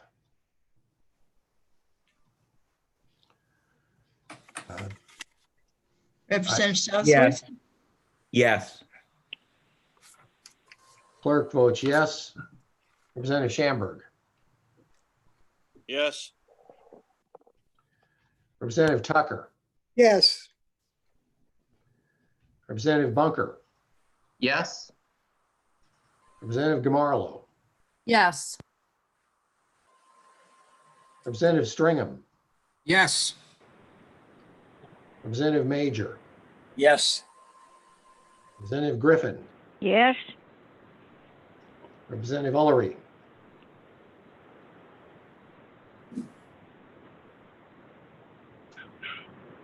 Representative Ullery. He's on mute. Yeah, now I'm not. Yes. Representative Abrami. Yes. Representative Lang. Representative Doucette. Yes. Representative Edwards. Yes. Representative Burstein. Yes. Representative Alme. Yes. Vote is 18 yes. 0 no, 1 not voting. Okay, the vote being 18-0 on the motion for the second year of the meals and rooms tax at 289 million to 334 million passes. Now, we've only got 1, 2, 3, 4, 5, 6. 6 is complicated, it's the highway fund, and 7, which is not complicated. Votes on tax sources, revenue sources left to do. They are closer together than what we've been talking about, mostly. Do people want to take a lunch break now or go further for a while? Break. It's noon. Yeah, break. Break. Could we take a half-hour break then? It means we'll be a little late. Oh, I forgot. We've got, it might be kind to DRA if we try to get through 3, it's 3 more revenues before lunch so that they can go away. That's tobacco, IND, and rent. And we are pretty close to each other on those. It's just a matter of how big the range is usually. Representative Alme. Yes. Representative Abrami and Edwards have their hands up. Okay, Representative Abrami. Representative Abrami? Unmute. Yeah, I'm fine with going to the 3. And then when we restart, it'd be great if we could restart, if that's at 1 o'clock, can we hear the 2 bills? Because there's going to be a lot of people on the phone just listening to that. Get those and then resume the revenues. Can we do it that way? Well, the problem is that this revenue sheet has to go to OLS and be processed and ready for the calendar. Chris, would that work? I think that would be fine. Okay. You have enough time to get the resolution done. It's in pretty good shape. It just needs these numbers today. Right. Great. Okay, so we will do it that way. We will stop, administrative question to Jennifer on if we do it this way, am I going to have to read that whole document again when we go back to revenue estimates afterwards? Oh, I'm not completely sure. Quite possibly, yes, since you're going to be. Well, I can leave out the parts Testing. about what the revenue estimates are about, so Yeah, you can keep. it'll go quicker. We have to do a separate one for the exec session. Yeah. Okay, so that's clear. We can, we'll do these 3 taxes. We'll take a break for half an hour.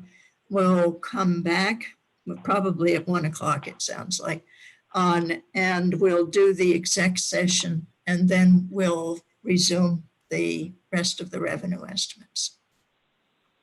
Good. So the first one is Representative tobacco. Almy, you still have Representative Major and Tucker with their hand. They've just added them. Representative Major.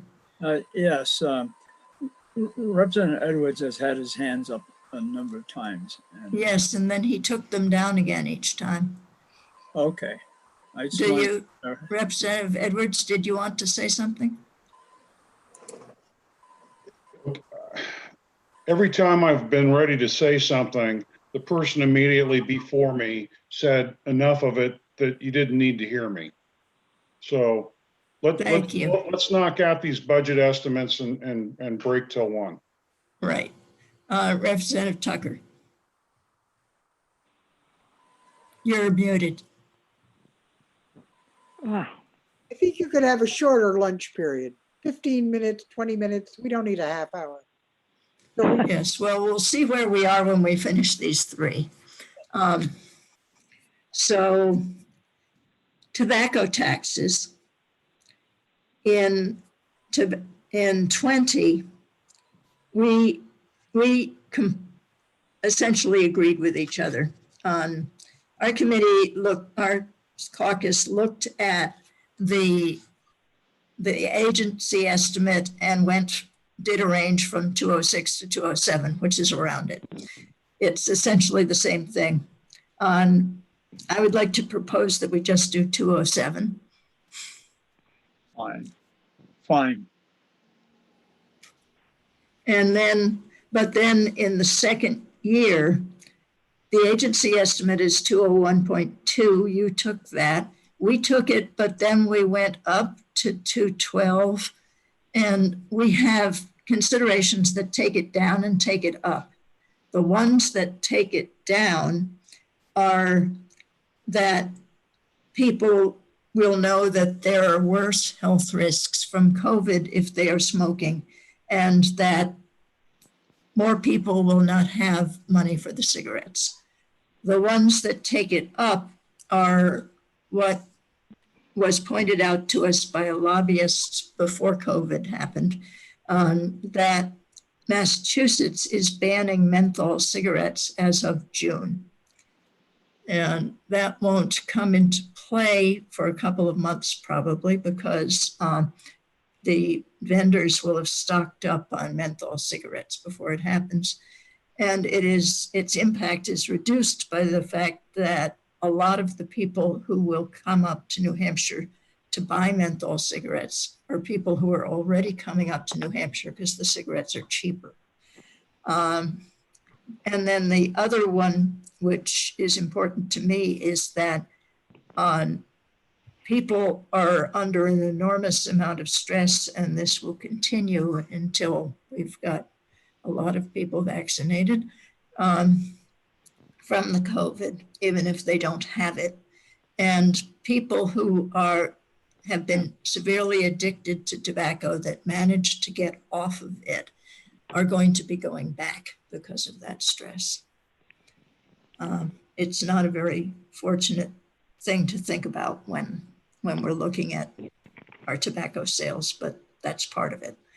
So we went from a range from 201 to 212. And I'd like to know on what the Republicans think of those arguments. Why don't we take care of 2020 first? You suggest 207? Yeah. I don't Well, the thing is, if it takes a long time to do one of these roll calls, I was thinking if we could combine them after we reached a consensus on 21, that it might be quicker. All right. Jen, can we do that? Sure we can. We just put together 10 sources. I think that would be fine. Okay.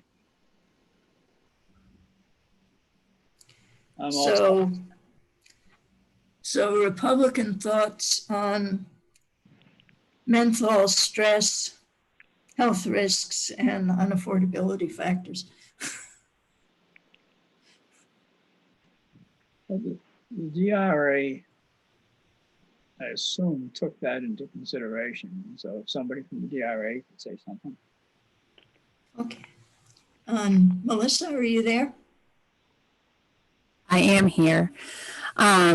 This is a little bit of unknown territory for us when it comes to the cross-border sales and the menthols.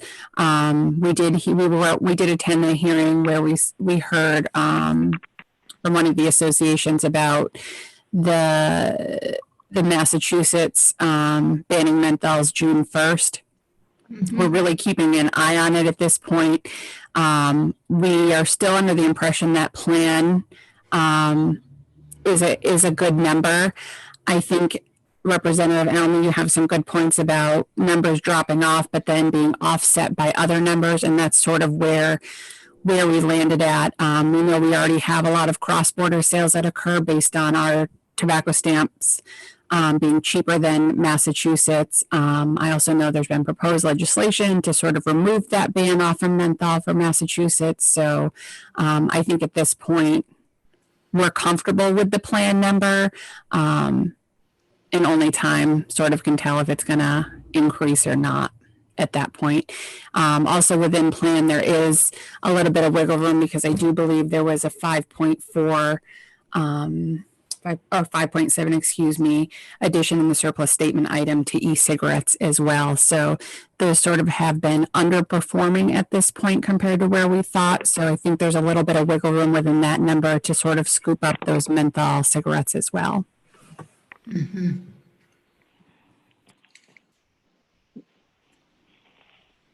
Representative Almy? Yes. Sorry, Representative Major. Yes. Right now, Massachusetts people are coming in droves to buy cigarettes in New Hampshire because I think you're saving better than $10 a carton. And probably the same people that are buying menthol now are buying them in New Hampshire already. I don't think that's going to make a big difference. Yes, that I mentioned that counterfactor. As another factor, I hadn't realized this, but apparently a very large number of the addicted smokers that use menthol cigarettes are female, that this is a women's issue. I believe it also includes African Americans that prefer those from what I've heard, but I haven't heard that one recently. And our African American population is one of our smaller ethnic groups.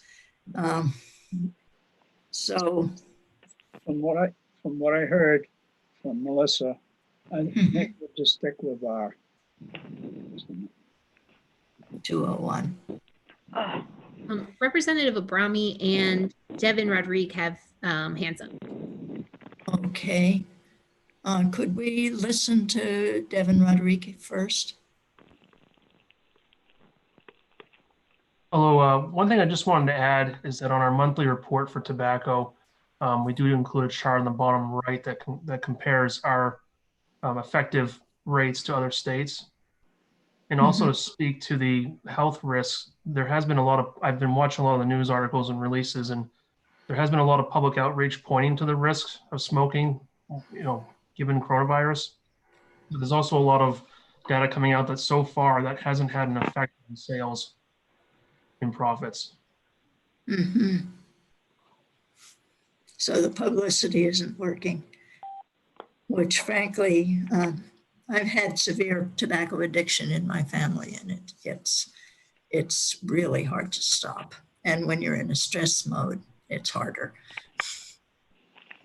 But are there Representative Abrami and then any Democrats that would like to say something? Because we're the ones that are the problem here.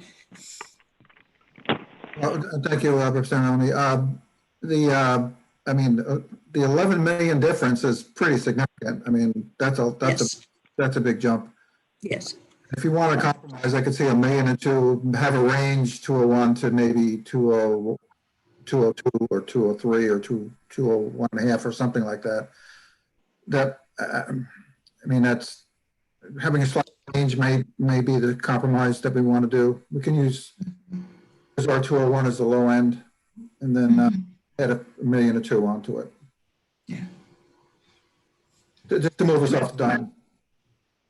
Representative Ames?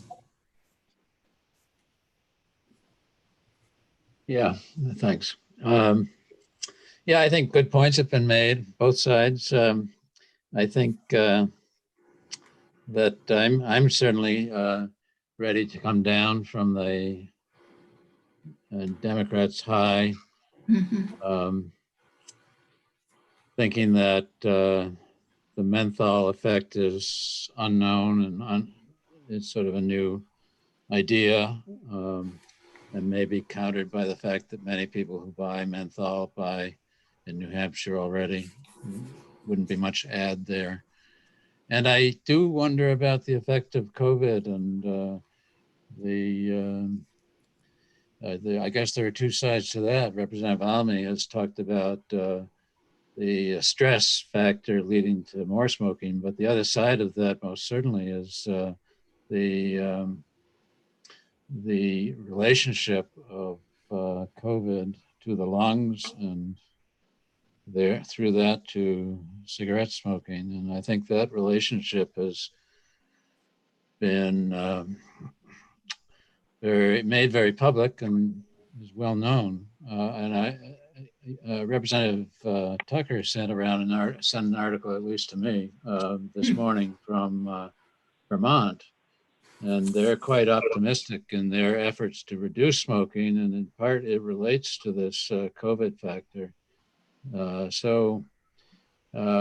Given all of that, and given the uncertainty we face, I'm quite willing to go down. Representative Abrami suggested a compromise, and I was thinking about that. How about 204 is sort of a place we would come down to? I could probably live with that. I'd like to hear from others, though. Okay, Representative Tucker? 204 sounds like a reasonable compromise to me. I'll go with that. Okay, I don't like it, but I will go with it also. I've known too many highly addicted people who died on me. But okay, so 201 to 204 as a range. And Representative Ullery has his hand up. There it is. Fine. Representative Ullery? Yeah, I just gotta wait till I get unmuted. Yeah, the 204, I think I agree with you, Representative Almy, that it's going to be too low.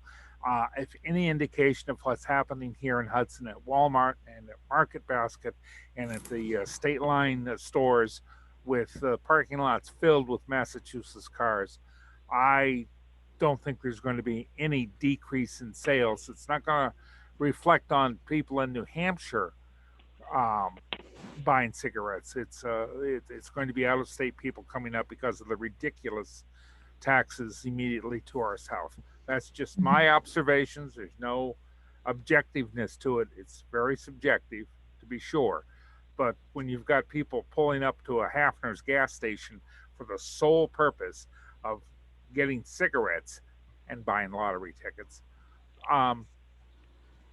it seems to indicate that somebody screwed up and trying to tack something out of existence going to hurt Massachusetts substantially, I do believe. 2 cents. Thank you. Thank you. Anybody else? I'd love to take it to 205, but I'm not going to mess up a compromise. Okay. We will vote on a range for, no, it wasn't a range. We will vote for 207 million for tobacco FY20 and a range of 201 to 204 million for FY21.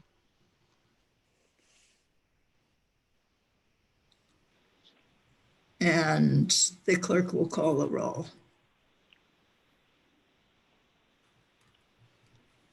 Thank you. For the 2020 number, 207 million, and for the 2021 number is a range of 201 to 204 million. Representative Ames. Yes. Representative Carrick. Yes. Representative Southworth. Have we lost Representative Southworth again? Yes. Ah, good. Clerk votes yes. Representative Schamberg. Yes. Representative Tucker. Yes. Representative Bunker. Yes. Representative Gamarlo. Yes. Representative Stringham. Yes. Representative Major. Yes. Representative Griffin. Yes. Representative Ullery. Yes. Representative Abrami. Yes. Representative Lang. Representative Doucette. Yes. Representative Edwards. Yes. Representative Burstein.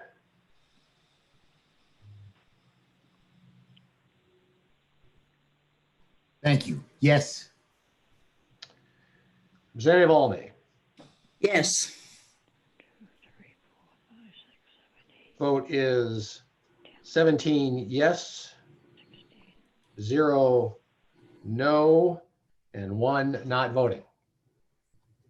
Thank you. The vote being 17 to 0 on the motion for tobacco taxes at 207 million in 2020 in FY20 and a range of 201 low to 204 high in 2020 in FY21 passes.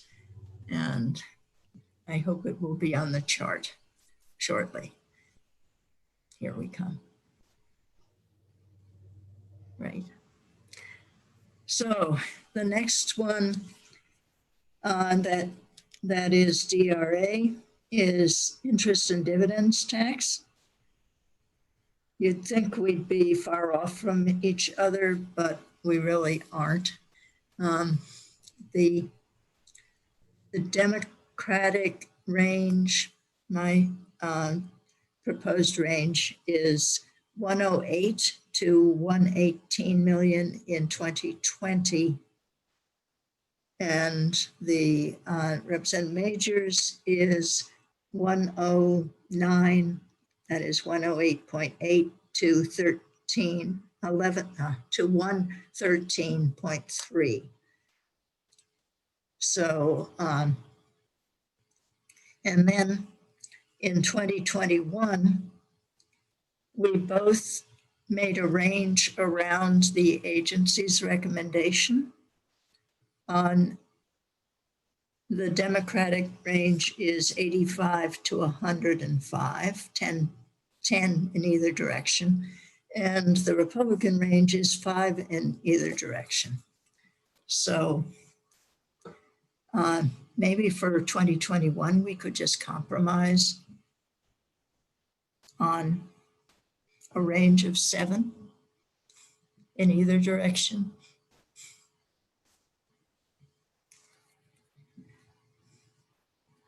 That would be 102 high and 92 low. No, what am I doing? 88 low.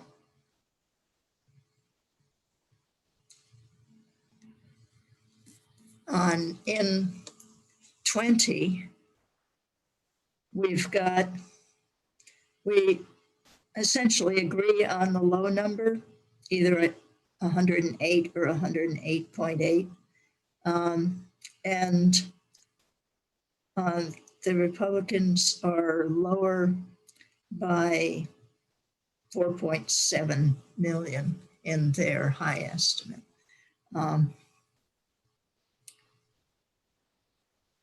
Would Representative Brahmi has his hand up, Representative Almy. Representative Brahmi? Yes, so you do. Unmute. Thank you. So, yeah, I was just gonna, I had it up for a while, so I was just gonna comment on 21. Yeah, what we're doing is revolving around the 95 million midpoint in effect, so I'm okay with what you mentioned about the 7 each way, whatever that was, so. Right. And I'll weigh in a minute on the other, let you finish your thoughts here. Some calculations as well. Yes. Well,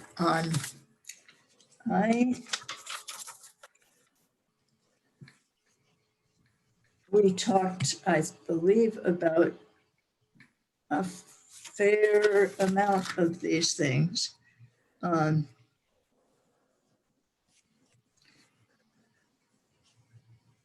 In IND, that we believe that the reductions for next January to June 21, the second half of the fiscal year, would reduce to only 10% at that point. And I believe that's how we got our higher number. I don't know if anyone on our side wants to discuss that one at this point.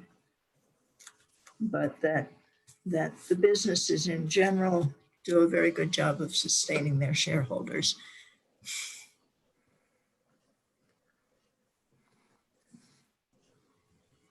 And that when they can afford to, they from what I've been reading, they actually are already cutting salaries in order to keep shareholder payments up, as revealed in a number of their filings.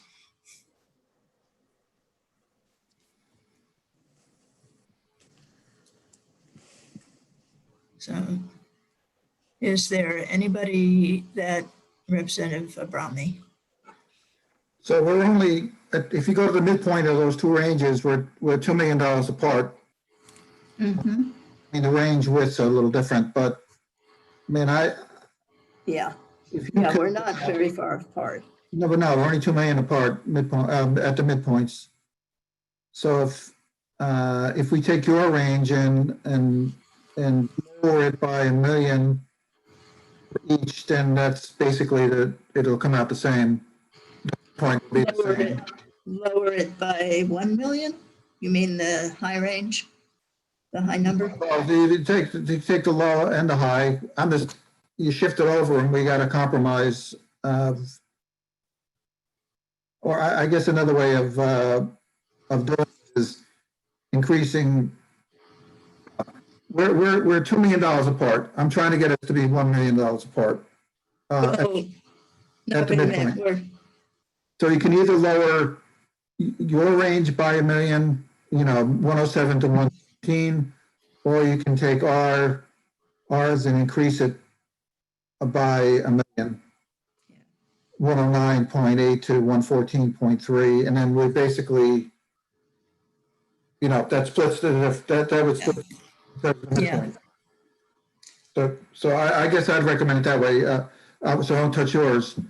I'd recommend 109.8 to 114.3. And if you do the math, you'll find that that's about a 5 million range. And you've gone up one higher, but you've also gone up higher on the low end and higher than either of us was. then do it the other way. Then we could do 108.8 and then add 2 million to our high end. That'd be 115. 115. If you want to do it that way, that's fine. Yeah. That, again, the effect will be that we have come up, the difference in our midpoints, $2 million right now.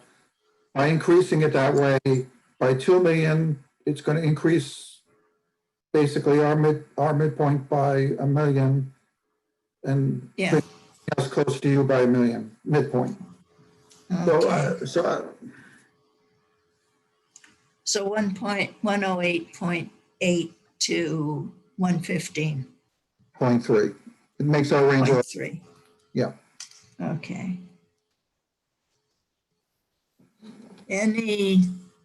We've got lots of hands now. Tom Schamberg, Representative Schamberg. Yes, Madam Chair. I didn't hear one word that Representative Abrami said. You didn't? Oh dear. Well, he Very is, low, whatever no sounds. can you hear me? Representative Schamberg? Can you hear me?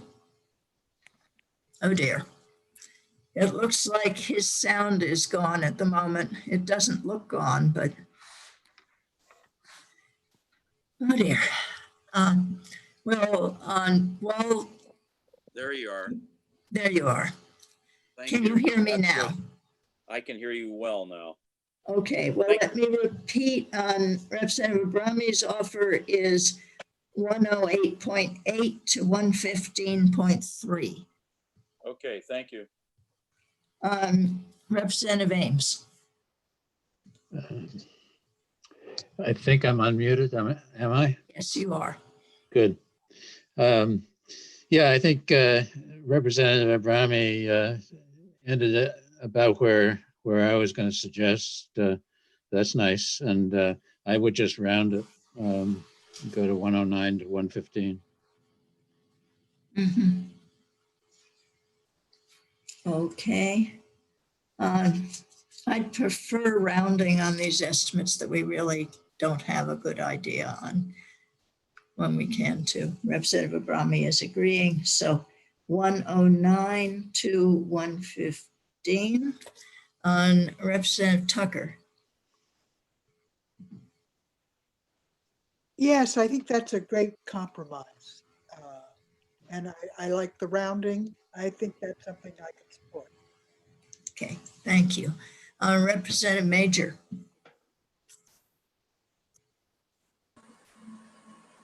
Agree. Good. Well, we have a vote possibility here. The clerk will call the roll on interest and dividends in FY20, low of 109 to high of 115 million. And in interest and dividends FY21, low of 88 to high of 102 million. No. No? Yeah. 92. 92? Wait a minute. No. 88. We were going between our two ranges, and 92 would take us considerably lower than Oh, either of them. I'm sorry. Yes. Ignore me. 88 to 102. 88 to 102. Yes. Okay, Representative Malloy. This is for dividends estimates, 109 to 115 for 2020 and 88 million to 102 million for 2021. Representative Ames. Yes. Representative Carrick. Yes. Representative Southworth.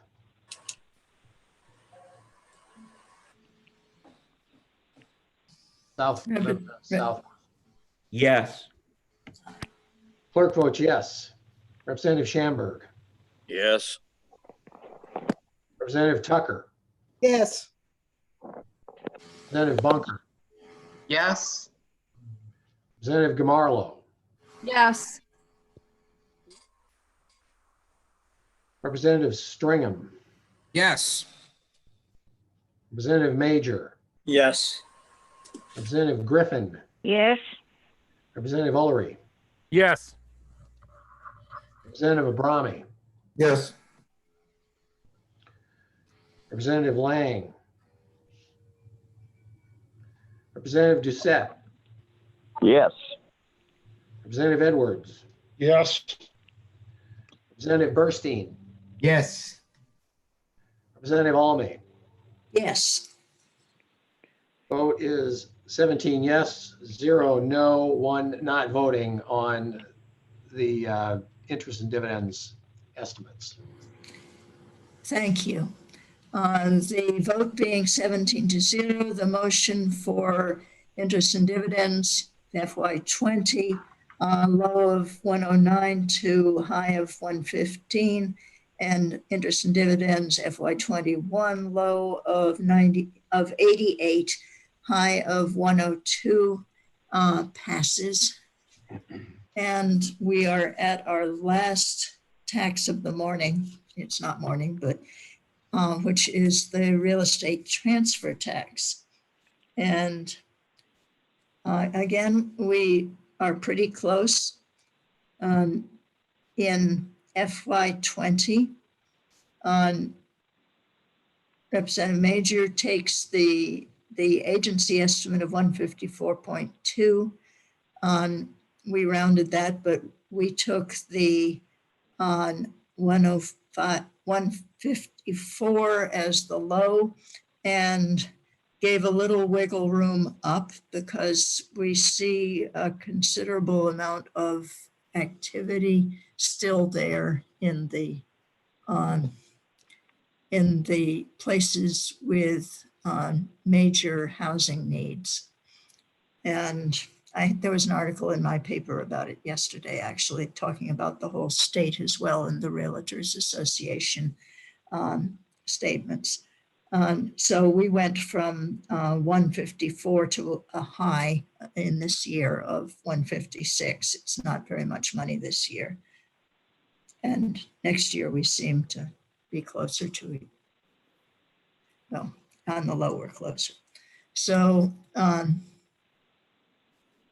that's for 2020. In FY21,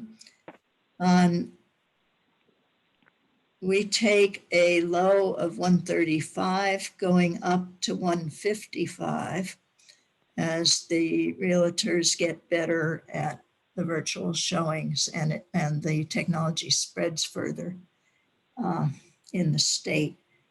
And Representative Major takes 135.7 to 149.2. The agency estimate was 135.7. So we all are thinking that it might be better than the agency is thinking. So maybe we ought to start. Representative Major, do you want to say something before we ask the agency? Yes. Okay. We're not that far apart. So what I would recommend that for FY20, we agree to 155.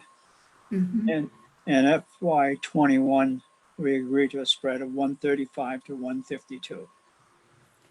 135 to 152. Right.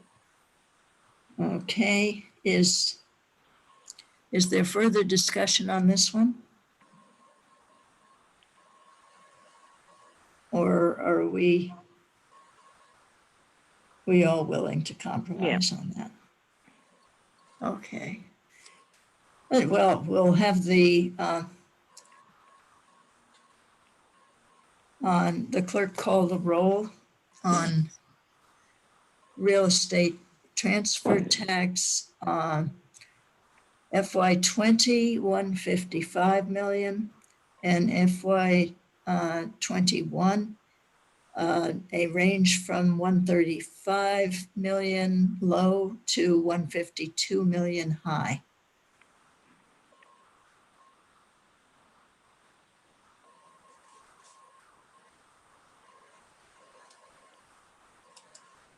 Okay, thank you. This is the vote for real estate transfer tax.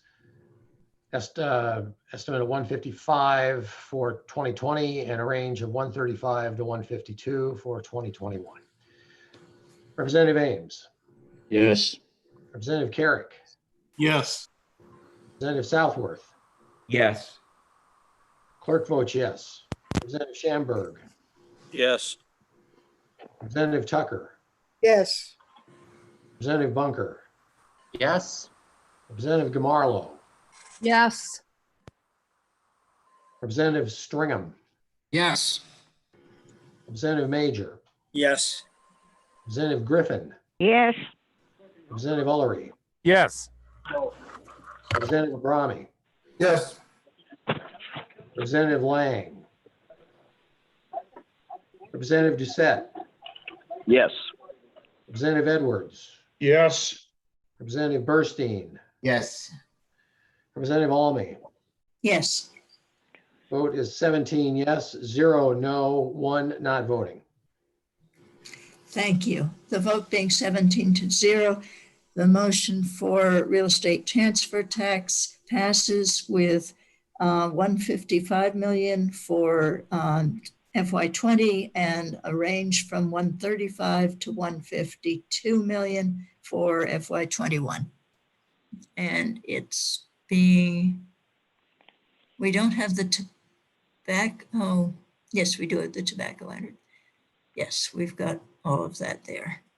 So when we come back from lunch, we're going to do the executive session first. It's 20 minutes to 1. Do people need a half hour?